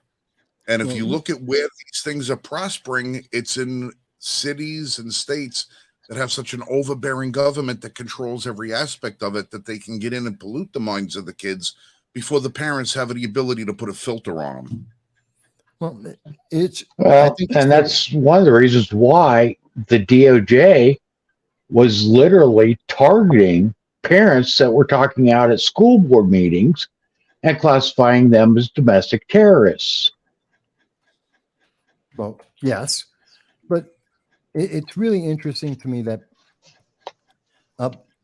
side note, it wasn't Star Trek Voyager that we found out that the Borg didn't have kids. We found out in The Next Generation when they introduced. Oh no, we knew on The Next Generation that they didn't have kids, but it wasn't until Voyager that they explained what they do with the kids once they get them. Oh, because that's where we visited the maturation chamber. We knew they didn't have kids, that they had to bring them into the collective, but we didn't understand the whole purpose of what they did with them afterward. See, yet we had another example. Because we never saw drone kids. Right, but that's why it's yet another example of the dumbing down of the population. In Star Trek The Next Generation, a decade before Voyager, they showed us the babies in the maturation, and you could figure out, okay, they're taking babies, they're creating them as drones. Yeah, it just and wasn't. Now we had to dumb it down for Voyager. Right, it just wasn't explicitly defined. Because we were smart enough to put it together. But that's part of the point. Right, but it has to go into canon. Star Trek and Star Wars, they don't recognize something unless it's in the canon. But here's the thing. They leave it up for your imagination, and then you have to figure it out. Like did Han shoot first? Well, of course he did, if you saw the original. But here's the thing. The bigger thing is, how do we get this? It's dumbing down the population. We have to be spoon-fed the answer that has already been approved, because it leads to an answer that is already that someone wants us to have. The government is telling us the feelings we should have. You have to affirm your children. You don't have a choice because the government made that choice. That's the canon now, just like they changed the definitions of everything to fit the message that they want. But here's the thing. Here's a public service announcement. For every parent who's going, I don't know what to think about this. I hear some of the points you guys are making, and I don't know if I agree with you. Fantastic. Do something for yourself and your children and for anyone who's thinking about this. Type in to Google, which has fixed the algorithms to make sure they give you the proper progressive ideology. Type in, how many genders are there right now? And I guarantee you, on the first page, in the top 10 answers you will get, the numbers you will get are 80, 72, 63, 33, and probably another number I don't even know. You're going to get a slew of answers. We don't understand what we are talking about. There is no scientific consensus. There is no scientific data or basis. They are making this up as they go, and they want you to assume it as if it is a fact that cannot be questioned. They are telling you how to feel, not to think. And that is the problem. Before you start assuming this affirmation legislation, this affirmation ideology, understand that if you are wrong, I keep saying this, but it's very important. If we are wrong, even 1% of the time, even 0.5% of the time, then what we will see is what we saw on Monday, a trans shooter, someone who is trying to commit suicide by cop, and in the process are killing innocent, ultimately innocent, but even just innocent American citizens and children to ensure that they will die to end the misery. Am I saying every trans person is that miserable? No. No.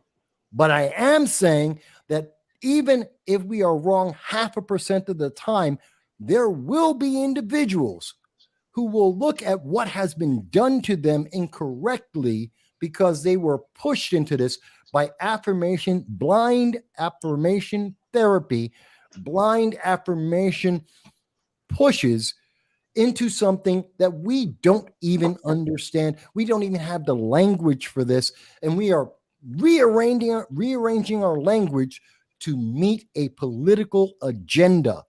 That is a problem. We can't live like this as a society, which is why it's only happening not just in first world nations, in particular, seriously, America. It's only happening in our largest cities. That 7% explosion of the trans population that has never existed in the history of mankind before is only happening in 11 of the 22 largest cities in America. It's not happening in your local town, not more than it was happening before. It's explosive in New York City, LA, Illinois, DC. That's where it's happening. Gee, does that happen to match a political agenda and ideology that is sweeping through our nation? Yes. Are they changing definitions in those areas? Yes. Are they trying to convince people that they should redefine everything in human nature? They're trying to change the Latin language. Spanish has now become Latinx. You're trying to take gender out of a language that is defined by having gender. Spanish is Spanish, French, German, Latin, Italian, and to an extent, English, whether it's British or American, has gender in it. And they are trying to change the language to change the way people think. Latinx does not exist. It was created to change the way people think to something that they have no idea. They can't even tell you how many genders exist at this moment. 112. There you go. The highest I've seen is 81. But I guarantee you on that page, if you do that with Google, I saw the highest I got was 81. You just saw 112. There's another one that says 63. There's another one. Another one says 72. There's the other one, 72. Okay. And everyone in America can do this experiment. Everyone in the world can do this experiment. If they can't tell you how many genders there are, then imagine what happens.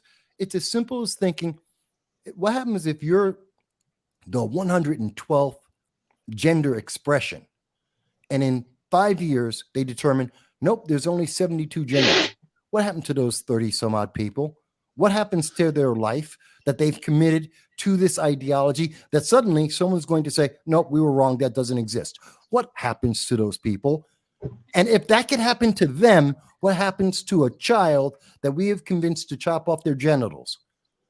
This is a danger, because what happens is at least some of them will decide to try and will try to take their lives, and some of them will do so in a manner that involves police, and even some of those will then take innocent lives to achieve that end goal.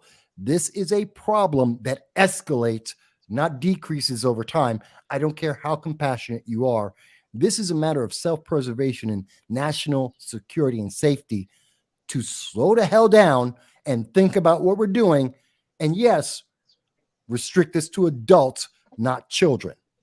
Yeah, but as long as there's an upcoming election and they could look and they say, how many more votes can we friggin' garner? They don't care about what happens in the future, because as long as they can get back and maintain a supermajority, they don't care who they wind up screwing up in the process. It's got nothing to do with it. Listen, the American government does not give a shit about any of us. The only thing they want from us is to collect the tax money. That's it. And the only way they're going to collect the tax money from us is if we keep our mouth shut, go to work, and just be used as pawns. That's it. Okay. That's your government. I was just reading through this list of some of the genders. There is a gender that is called a lexigender. What? It's a gender that is fluid between more than one gender, but the individual can't tell what those genders are. So someone who's confused. You're just confused. Okay.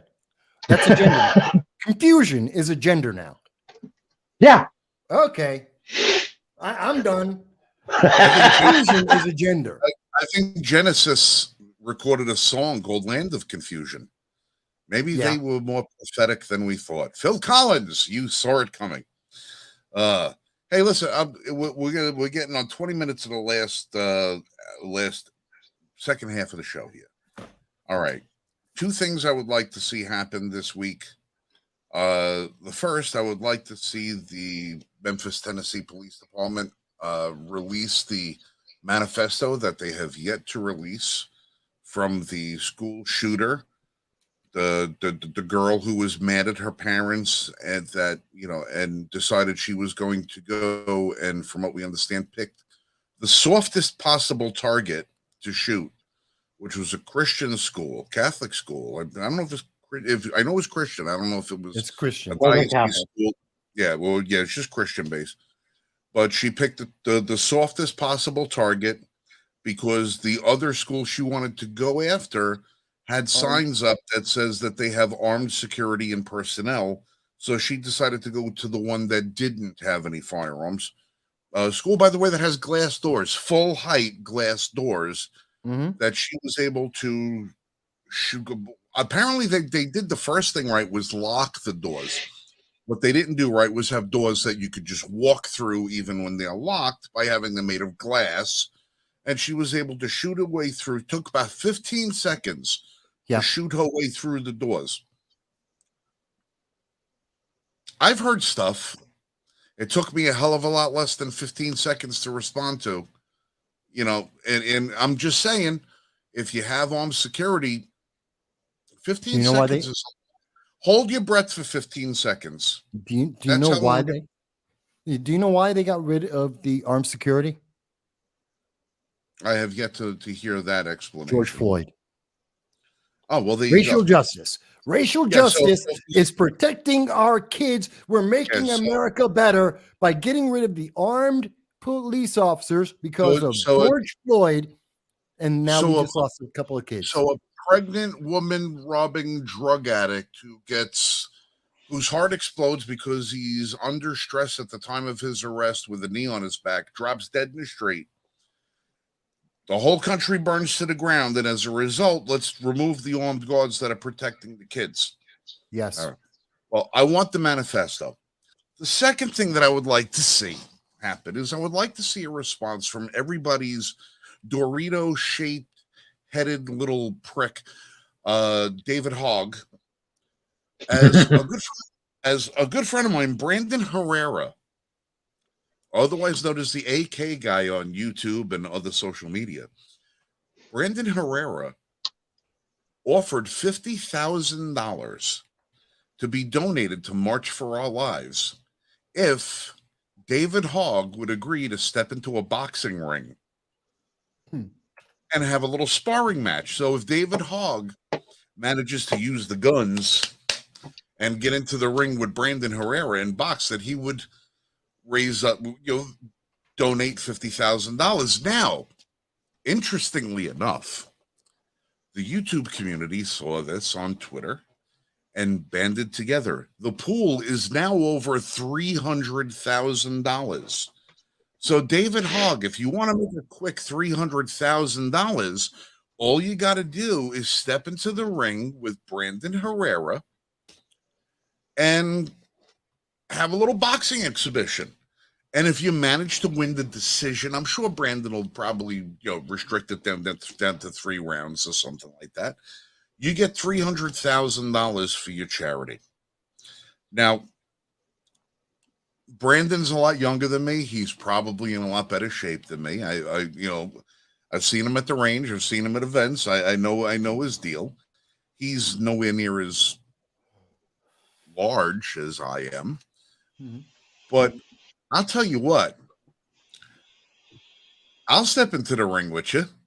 Not you, Brandon, but David. David, I'll step into the ring with you. I'll take Taser Hogg on. I have a replaced knee.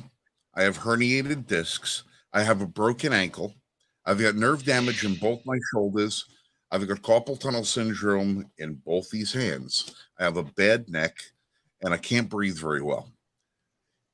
If you can last in a ring with me for 3 rounds, I will personally donate every one of those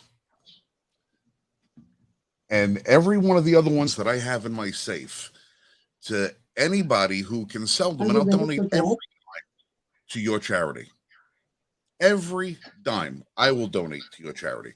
Step into the round with me. However, Brandon is going to want to use boxing gloves and headgear. I don't. So, what do you say? David Hogg will never do this. He's too self-centered. I got no problem. I got no problem taking a punch. He is too self-absorbed. Well, it's not that he's self-absorbed. Let me tell everybody a little secret about David Hogg. Every time a body hits the floor, David Hogg goes to the bank. Every time. Yes. Do you know that David Hogg has a net worth over $5 million? Really? Yes. David Hogg has pillows. Now, let me ask you a question. When you go to the doctor and the doctor keeps prescribing you medication, more medication, all the rest of that stuff, do you think he's interested in curing you or keeping you as a patient? The whole medical industry is about keeping you as a patient, right? They're not interested in curing you because if you're not a patient today, they can't make any more money. Do you think David Hogg or any one of these anti-Second Amendment groups that's out there really gives a flying shit whether or not another kid gets shot? No, they don't. Actually, they do. They do. They want them to happen. This is why they stand in front of groups like ours when we say we'd like to offer firearm safety classes for free, that we'd like to organize some sort of method of getting retired police officers or law enforcement officers to volunteer their time and go stand guard at schools. That's why they stand in front of us when we say we'd like to have some sort of program to teach children in schools about firearm safety and what to do in the event of an active shooter. What do we do? How do we educate the people about their rights so we can preserve their rights and make sure that these things don't happen? How do we harden our schools? How do we make them more difficult targets? How do we protect our kids? We have 1,000 solutions that we're never allowed to enact. Why? Because every time the blood of another child gets spilled, David Hogg cashes a fucking check. And so does that Watts broad from Shannon Watts. Shannon Watts, who, by the way, is also worth over $5 million. Yes, I did the research today, as a matter of fact. Yes, so when you start looking at how much money, and when you hear David Hogg talk about the gun industry is just, they're cashing checks and they're shills to make money. They don't care about the children. They don't care about the children. That little prick, that little self-sanctimonious who wasn't probably even at the school, rode his bicycle to the aftermath so he could jump on TV, is cashing in and walking on the graves of what he called his friends. We don't make a goddamn thing for trying to promote everybody's rights. We don't make a thing. We don't make any financial interest in this. We don't make any money on this stuff, trying to preserve our rights. But all of these little bastards that are out there trying to take your rights away from them, they're the ones who are bringing in the money. They're bringing in the money while being protected by people with guns. Yeah. That little bastard quoted earlier today about how Harvard is one of the, he said Massachusetts has one of the lowest levels of gun violence in the nation, and he's trying to rally the students at his school. Well, listen, it's easy to not have to worry about this kind of thing on Harvard, on the grounds of Harvard, when Harvard has an 85 police officer contingent for their private police force, for their college police force, 85 members of a private police force that have full police authority in the states of Massachusetts and are backed up by 25 deputized members of the staff at Harvard University that are also all armed. So yeah, it's really easy to talk about, oh, look at the wonderful euphoria we have when nobody has guns, when you got a friggin' perimeter of armed security surrounding you 24 hours a day. You, David Hogg, you're a hypocrite, you're a prick, and all you are is a bloodthirsty little name guy. That's all you are. And once your 15 minutes is up, save your money, because you ain't gonna have no future in anything than being able to cash a check on somebody else's dead kid. Piece of shit. That's what he is. And the only time you ever hear from him is when there's another shooting.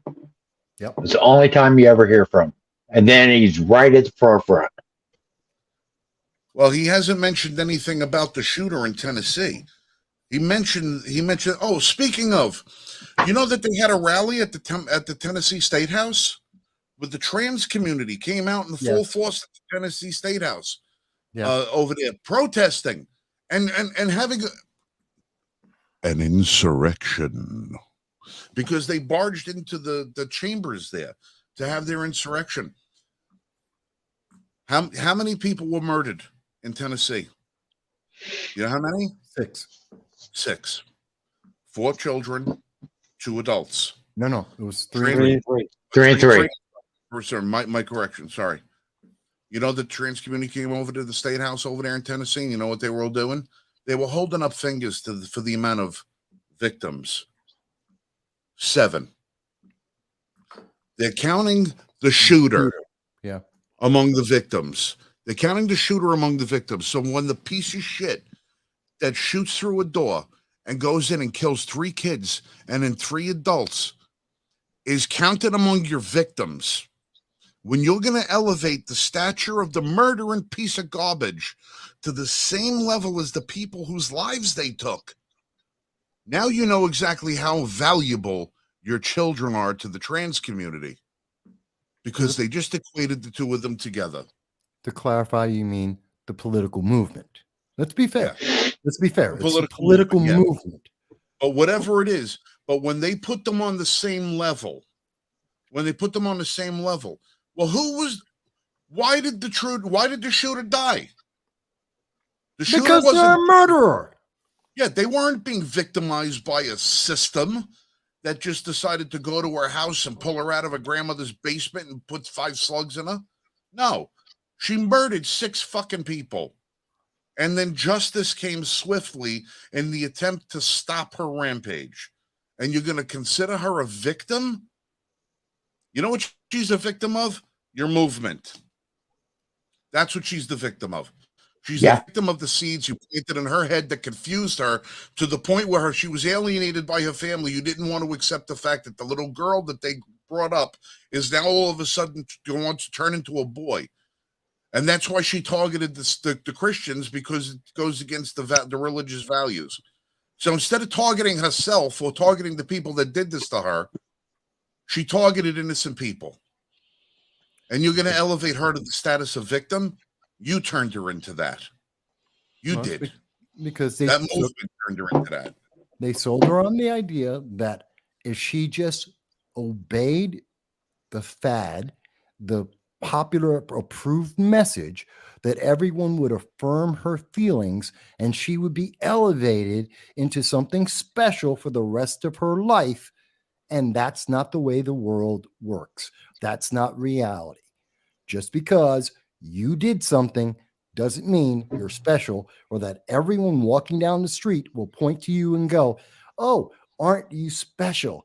Let me treat you different." No, you're still just a person walking down the street that no one cares about. And you will never change that unless you internally feel good about yourself. When you wake up in the morning, if you don't feel good about you, there's a problem that you need to deal with. Because no matter how you change yourself, you're going to still wake up in the morning and go, I don't feel right. There's still a problem in you. Is that true for every trans? I don't know. And for the ones that I've spoken to, that's not always the case. But I can say that what they're doing today to children is not the answer to the problem those kids have. They have created a generation of drones that are only being taught through because of the disinformation, misinformation, governance boards, the truth, ministry of truth that is that is telling us we can only think or believe certain things, and they will change definitions of words, they will change the laws, they will demonize individuals for daring to say, hang on, I don't think you're right, as they make up new systems to keep elevating an ever smaller group of prioritized people. These are our special people. Used to be if you were black, then it was because you were gay, then it was because now it's because you're trans, and tomorrow it will be something different. There is a always new smaller group that is elevated because of equity, and they have to be accepted in every single way, shape, and form by law because it promotes a division in people. It separates us and makes us more dependent on government. This is evil. At the end of the day, it is destroying our society. This is why it's a first world problem, why it's only in the massive democratic cities in the United States. It's why we are seeing this harm our kids directly and indirectly, which Tennessee proves. It's not because I don't like trans people. It's not because I don't like gay people or LGBTQ. You don't know me. Anyone who would dare say that, you don't know me. You don't know my life. You don't know the people I know and grew up with. So screw off if you want to tell me that. What it is that this is a problem that is being pushed onto children in our society that doesn't need to be here. We had a better quality of life in the 90s than what we have today. We have more equality and more everything in the 90s than we have today. And I'm old enough to know the difference. Well, if you don't have a crisis that you could exploit, manufacture one. And that's what this is. It's a manufactured crisis. Pete, And that's what they do. They Speaking of school shootings, and there was a horrid tragedy there in Tennessee that happened this week. My little community, and most of you, if you don't know already, I live in upstate New York. Mm-hmm. I live in, and I live just outside of a town called Plattsburgh, New York.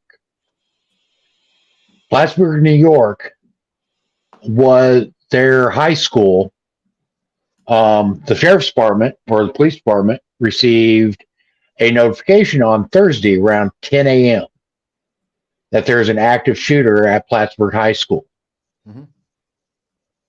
Doing the work that I do, I tend to have access to emergency communications because that's my job. I fix them. And I heard the calls coming through.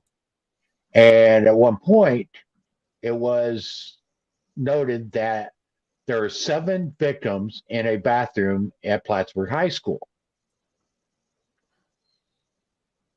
Well, come to find out, it was a hoax. As a fake call of an active shooter in Plattsburgh.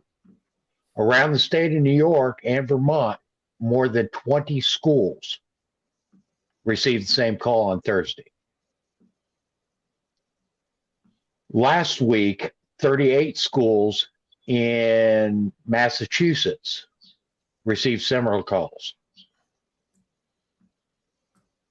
This is something that's happening across the nation. They are doing active shooters, calling in active shooters. They're calling in bomb threats and other acts of violence as happening at various schools across the country. That's something that we If need to somebody's be testing aware the of. waters, What's that? it's testing the waters. Somebody's probing the differences. They want to see what response times are. They want to see media responses are. They want to see what everything kind of my thoughts is so they can find on next this. targets. And it is literally, like I said, it's happening across the country.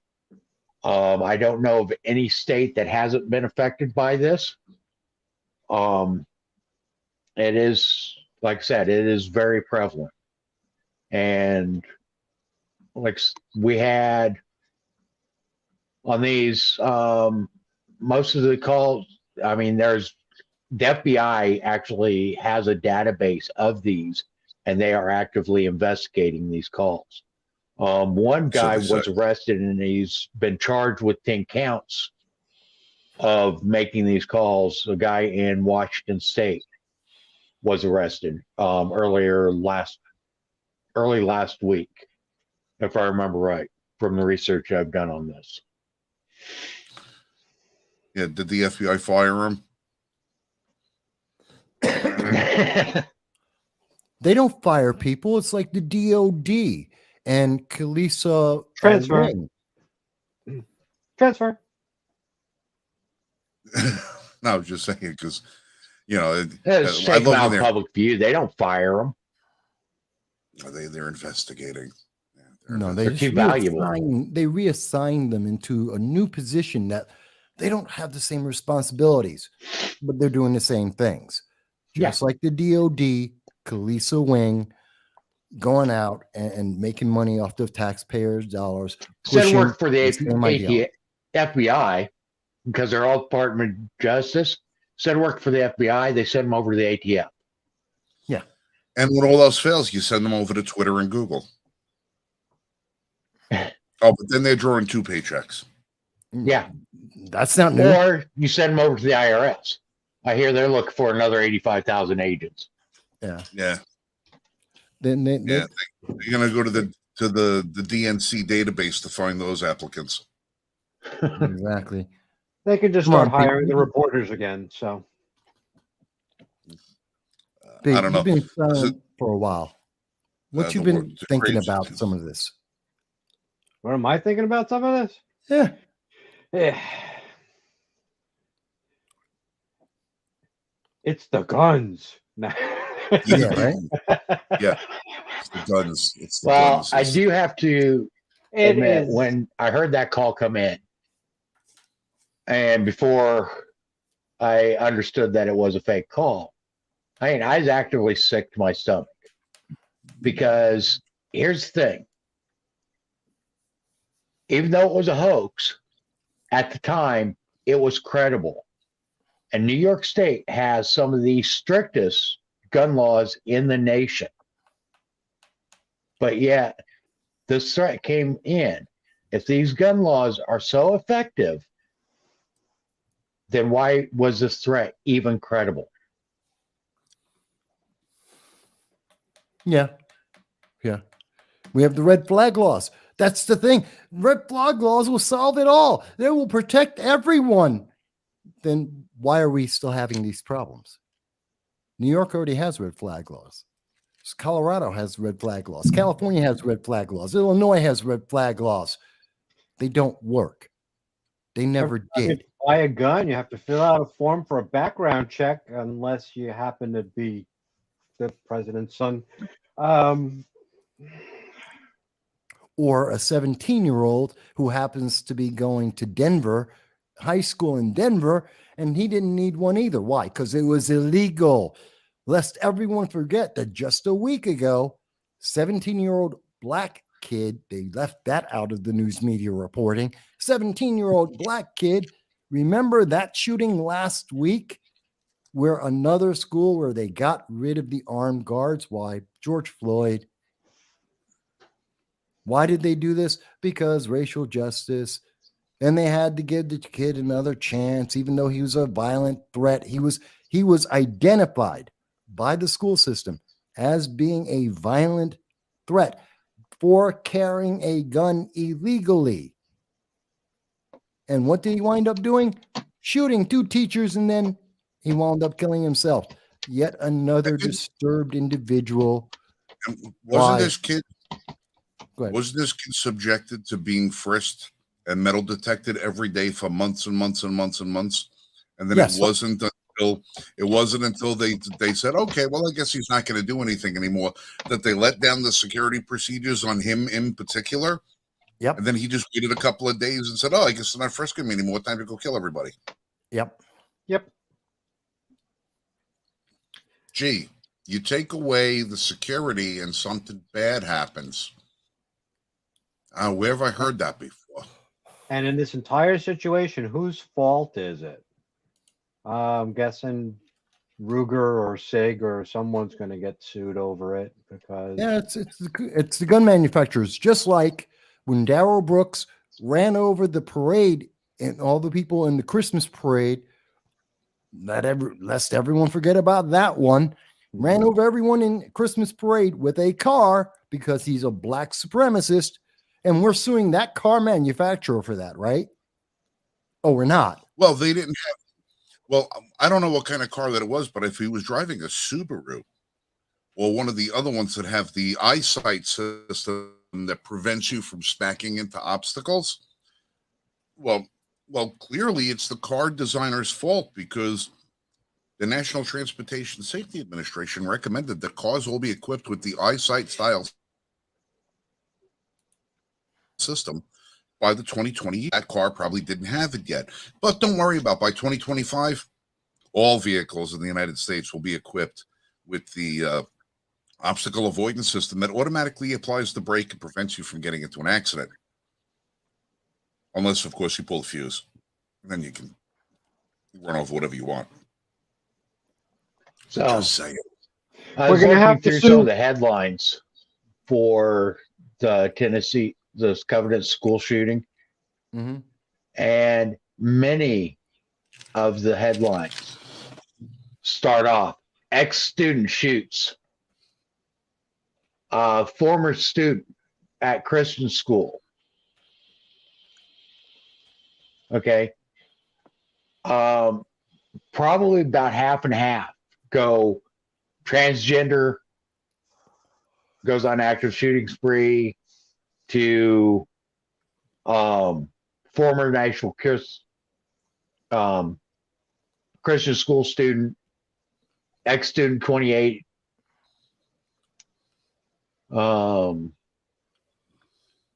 It's kind of interesting how they are trying to phrase some of this to make it look like it was a conservative Always. that committed this atrocity. Always.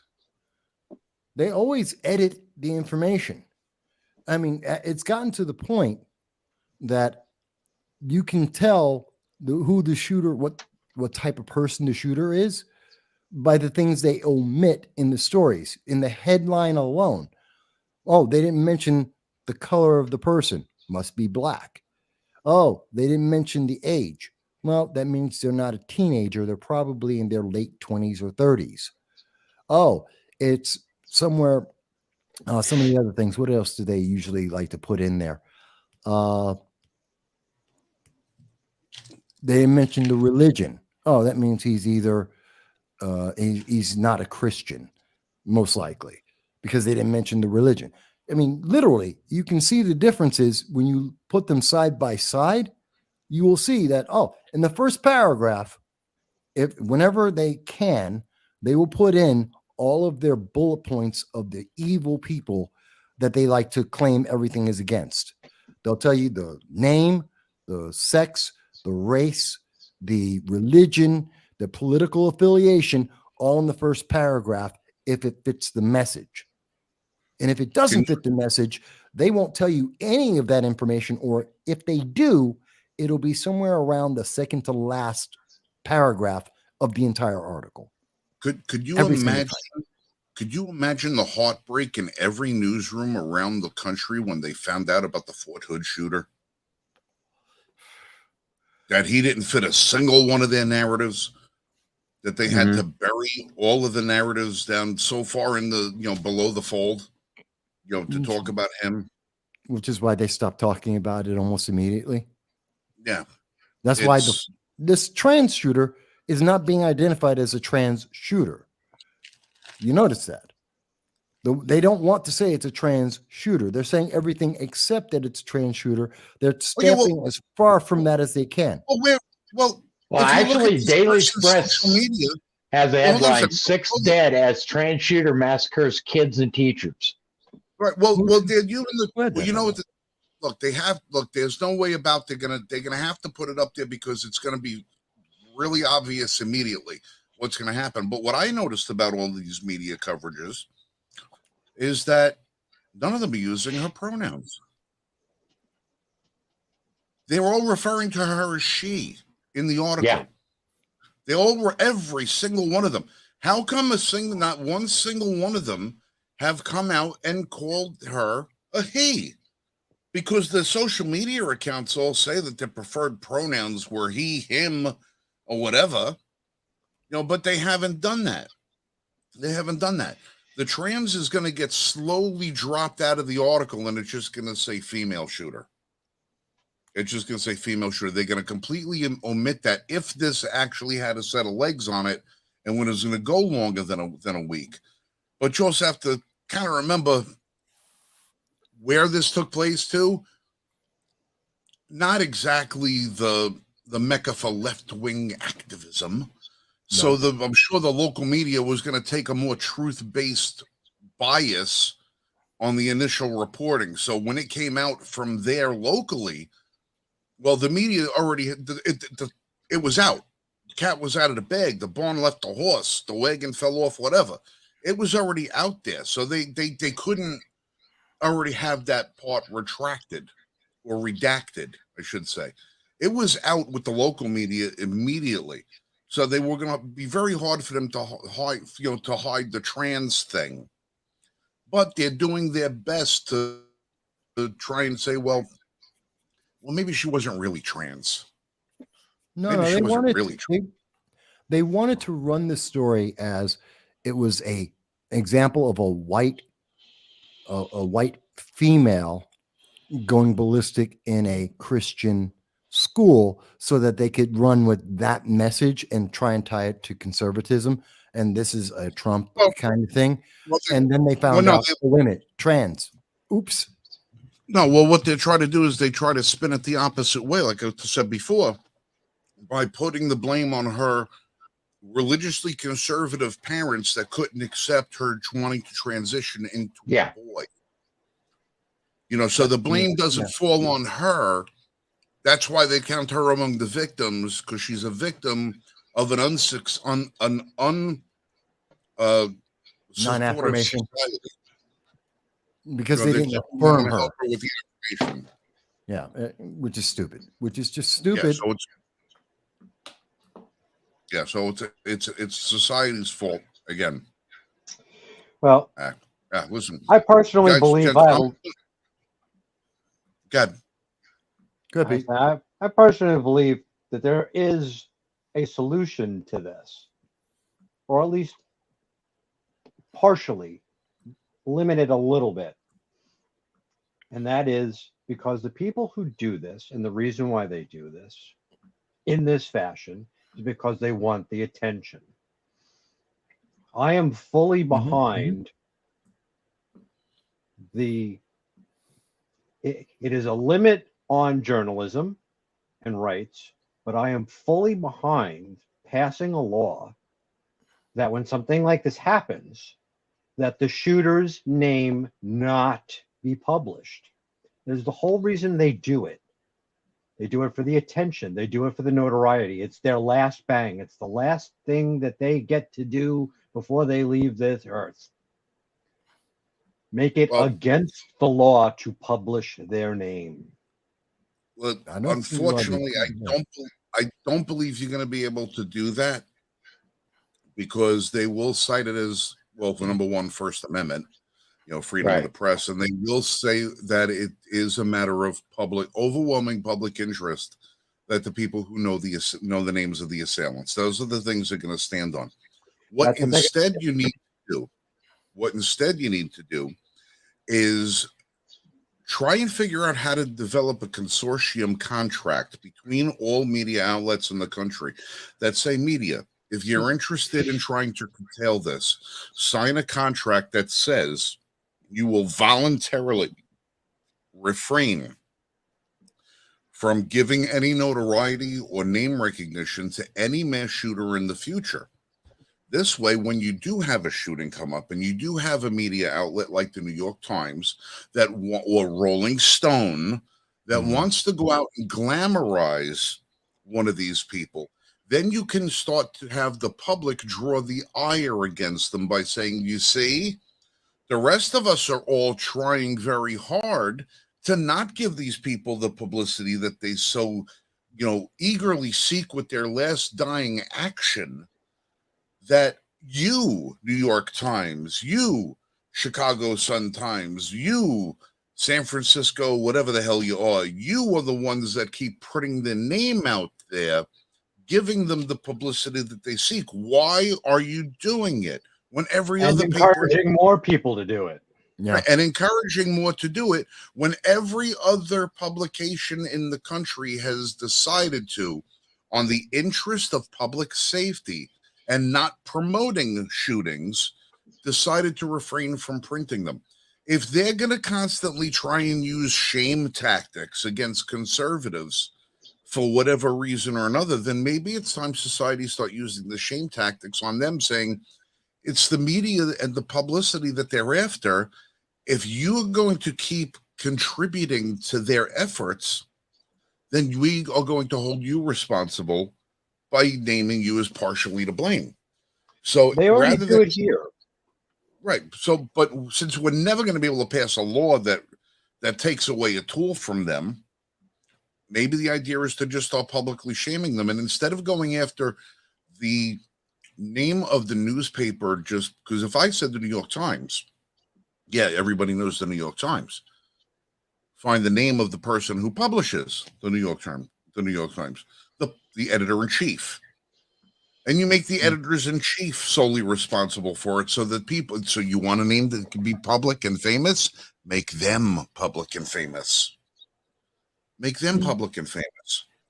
It's this editor-in-chief that decided to knowingly publish the names of the shooters and encourages his reporters to do it, or her reporters to do it. Newspapers So here or on the media. That's how you beat them. the newspapers here already do it when it's a matter of race. They refuse to post what the race of the criminal is because they don't want to generate a stereotype. Can we take that one step further and not post the names of shooters as you're encouraging other people to be shooters, or people who think that, who are going off the deep end and saying, I'm considering doing this, if they know that they're not going to get the notoriety they so desperately need? Well, that's the thing. They don't want it. They don't want these to end. No, They don't want these to end. Okay, they want them to become more prevalent because number one, it is a very emotional event. And once you get emotions stirred, then you can start controlling and manipulating people. After everyone's scared, after everyone's afraid, after everyone's angry, what did Biden do? Here comes the executive order on gun control. We need to have a constitutional gun control law every single time. It is clockwork every single time. And then that Jean-Marie bad makeup chick, whatever her name is, the one with the stupid Muppet hairdo. Jean-Pierre. Yeah. She refused to say whether or not the Biden administration supports going door to door and collecting all of those assault rifles. Asked directly, will you rule out collecting? Oh, well, I'm not here to talk about that. I'm here to talk about this. So the Biden administration wants to go door to door. Listen, there's a brass door knocker downstairs. When you guys show up at my house, use that because the doorbell button don't work. Use the knocker. Okay. Use the knocker. You gotta come get my guns? Let me know. I'm just knock. I'm waiting. And also, did anybody notice that Jacob Chansley, the He's out. QAnon shaman, was He's out. released? Yep. Halfway house. But he's in a Surprise. halfway house, though. Well, it's very surprising considering that this release happened very shortly after Tucker Carlson released video showing Capitol Police escorting him around the Capitol building. Held the Very- door open for him. Oh, you mean the exculpatory evidence? Mm-hmm. Very quietly, they released him suddenly Yep. with no other attention to the story. Well, just let him go. Oh, yeah. Gee, I wonder why.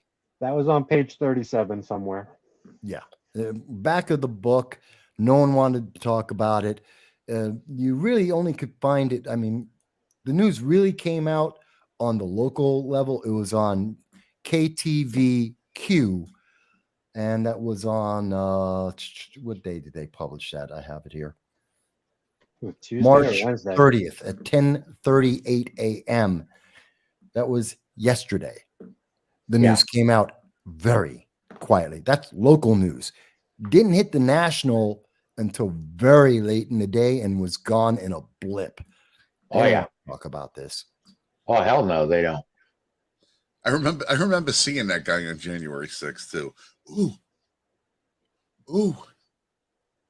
Was I somewhere I shouldn't have been? No. I was exactly where I should have been. Yeah, he was. Okay, guys, my battery is My about camera and done, my so I'm plastic going to bag have to call it. video a block away. I remember.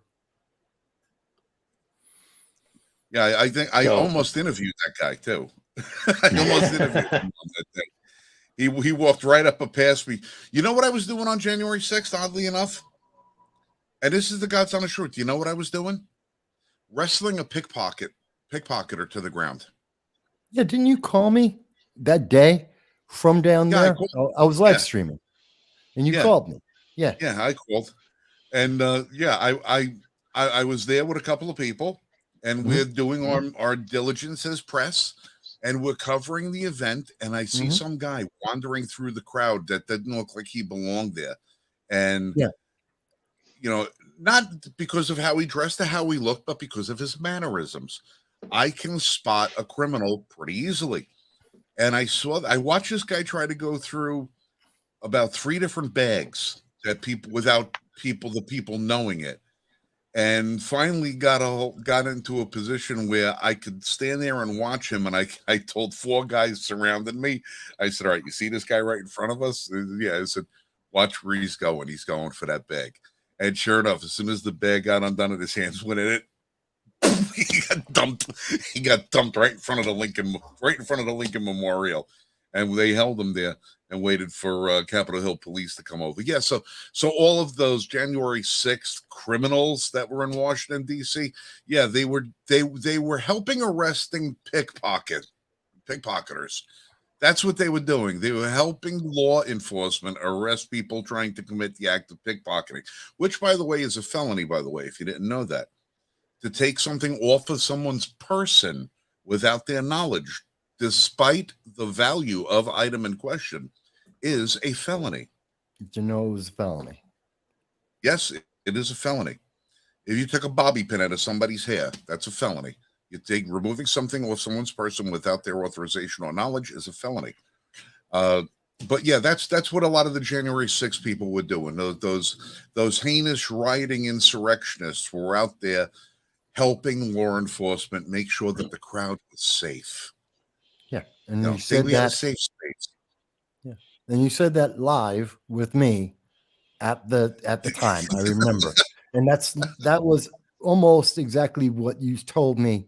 I got to go because I've seen somebody doing something wrong. We're about to grab a pickpocket. And that was pretty much, as I remember, that was literally live in the interview. You're like, oh, okay, folks. Well, he's got to go take care of something. So we'll hopefully hear back from later in the day. I remember that conversation. Yeah. Yeah, so I said sometimes I sometimes curse the fact that I'm a fat bastard, but sometimes it works to my advantage, especially when you got to be a roadblock. Yep. It's a good thing. Well, All right, one of the stories that so don't we- get out there. Yeah, listen, we're getting on 2 hours and 24 minutes of this. My coffee's, I would say, my coffee's cold, but my coffee's empty. So I'm going to be calling this a night. Pizza. Yeah, I Pete, got to this is- call it night too. My phone's about dead. All right. It's funny because Peter and I have had a little competition waging for quite some time now as to who can find the bigger coffee cup. Oh, I got you Pete, do beat. what's that? I got you beat no matter what. Yeah, what? You guys what's got 30 your seconds? I got one for you. You go get your coffee cup. We're gonna have a coffee cup off. Oh God. Yeah, Peter. This has been a running Uh-oh. gag. This has been a running gag for quite some time, and it's his turn now. It's his turn. It's show me yours, I'll show you mine. Hey, baby. The show is way Uh-oh. too serious to end on that note. So Yeah. Hey, look, you gotta have a little bit of fun in life. true. All right, here we go. Coming back to the studio. I'm not even bothering to go and get my mugs, because I know I'm just not in the class with you guys. I know it. And I got big coffee mugs, and I know I'm not in class. All right, here we go, boys. We looking? We watching? Yeah. Oh, that's a big one. That's a big That's next to my head. yeah. All right, now for the record, Pete, you are how tall? 5'7". Okay, 5'7". I'm about 6'3". Okay. I don't know if you get. I don't. That's All right, remote. that's the remote. Look, there's Yeah. 1,000 different remote controls. So we don't. I don't have anything that I can show in comparison except the size of my head. But I think I might have you beat. I don't know. It's kind of close. This is Credit card. this is Get a gallon of milk and pour in and see who can. No, just well, that's oddly enough, that is the volume size of this cup. It's the 1 galloner. oh God. So you have a credit card there, Pete? Okay, credit card. Yeah, on the he station. did. Hold up that credit card. Yeah. Here's see a that credit credit card? card. Okay. Yep. No, he got you. He got you. You got me. Yeah, you know how I Don't forget I it. filled Yeah. with office supplies. It won't fit in the dishwasher. So Put my whole head in it. yeah, mine just to save me from the daily grind. I don't have nothing too witty upon mine. So we're gonna end off with that. Oh, and for those of you interested, if you do have an opportunity in your survival kits, in your bug out bag, one of the products that we are going to recommend is from the Zippo company. It's the Zippo Fire Starter Combo Kit. You have a striker in there, you have your flint, you have a magnesium rod, you also have some pine fibers that have already been soaked in resin that will help you initiate a fire in wet locations. So add this to your bug out bag, the Zippo Fire Starter Combo Kit. And no, we do not get anything for recommending a good product. It's our concern for our family and the consumer that drives us to tell you what shit's good and what's not. So that. Oh, and if you want, always bring a can of silly string too. If you don't have bass spray, silly string works just as well. No, it doesn't. Highly flammable. Yes, it helps with fire starting. Well, it's good to see So- that after all the doom and gloom that we've been chatting about for the last 2.5 hours, we can still laugh at things. Absolutely. You have to. If you're not laughing at the world that we live in, you might as well just pack it in, because sometimes you have to just laugh at the absurdity of it all.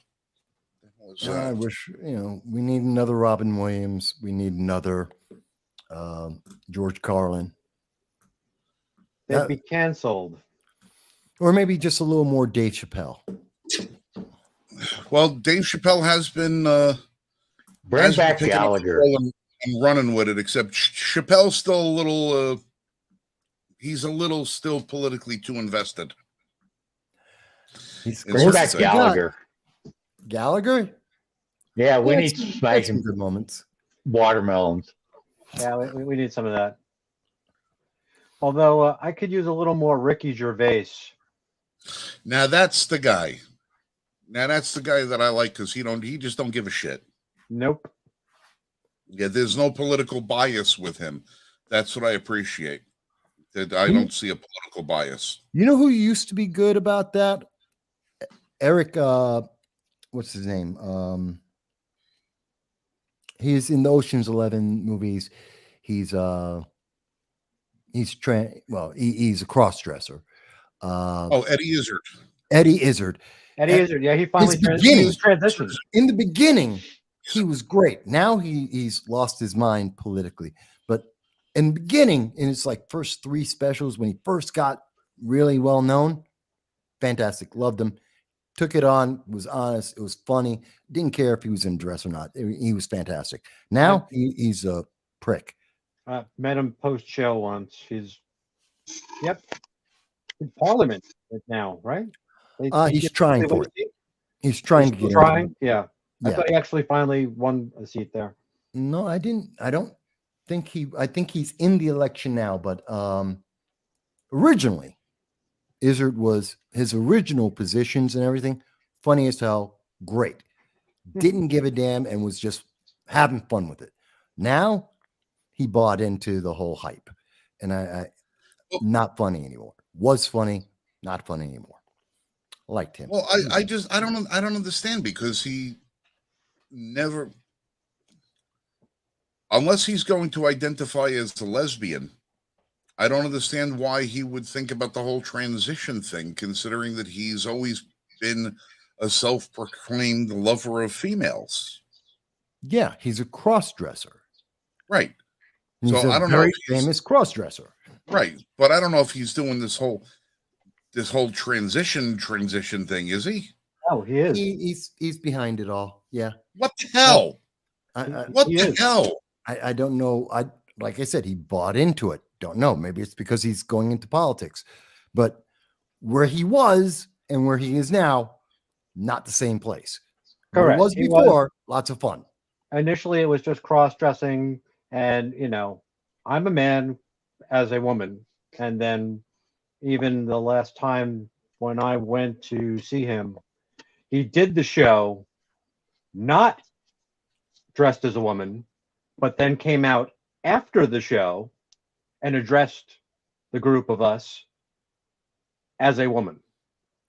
Doesn't make sense for a man who's one of his most famous lines and one of his funniest skits is running, jumping.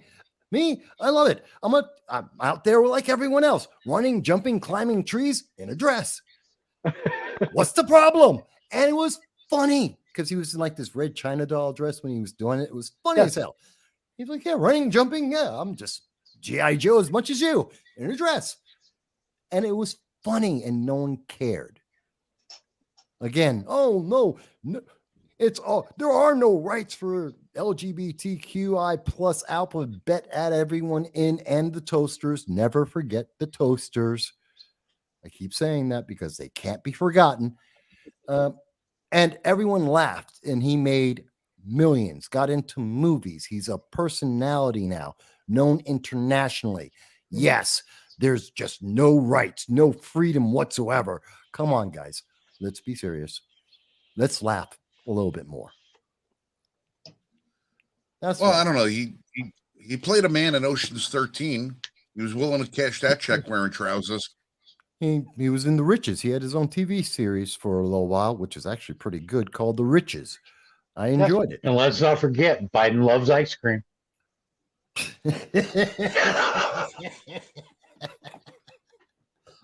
What a turd.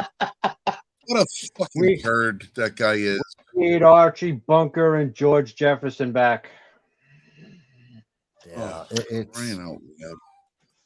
Fred Sanford. How did Fred, love him. How that guy comes down and addresses the crowd talking about ice cream for 3 minutes before going on to talk about a school shooting. I mean, the guy's got no decorum. The guy's got no decorum. He's got no sense of. He don't know where he is.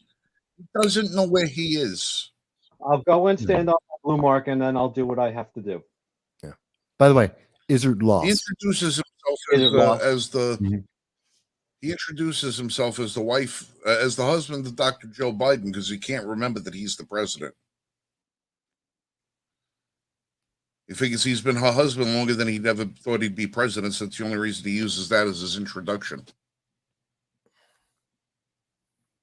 Incredible. It's unreal. I think we lost Michael. He did a somersault, turned sideways, and disappeared. No, he said his phone was going to die. Ah, all right. Well, listen, Mr. Marshall, if you're watching this, we'll charge your phone and we'll catch up on Wednesday's meeting, and we'll be here next week with you on Friday. This is Frank from the Liberty First Foundation. I'm going to be signing out tonight. My normal, everyday, run-of-the-mill thing. Be safe, shoot straight. Pete's making his beard wave. Michael Vosk, sign us out, Mike. Hey, everyone, love one another. Have a great time. Stay away from the kids. Toasters are fantastic, and I want you to be here next week with us every week because we love you. Amen to that. Good night, everybody.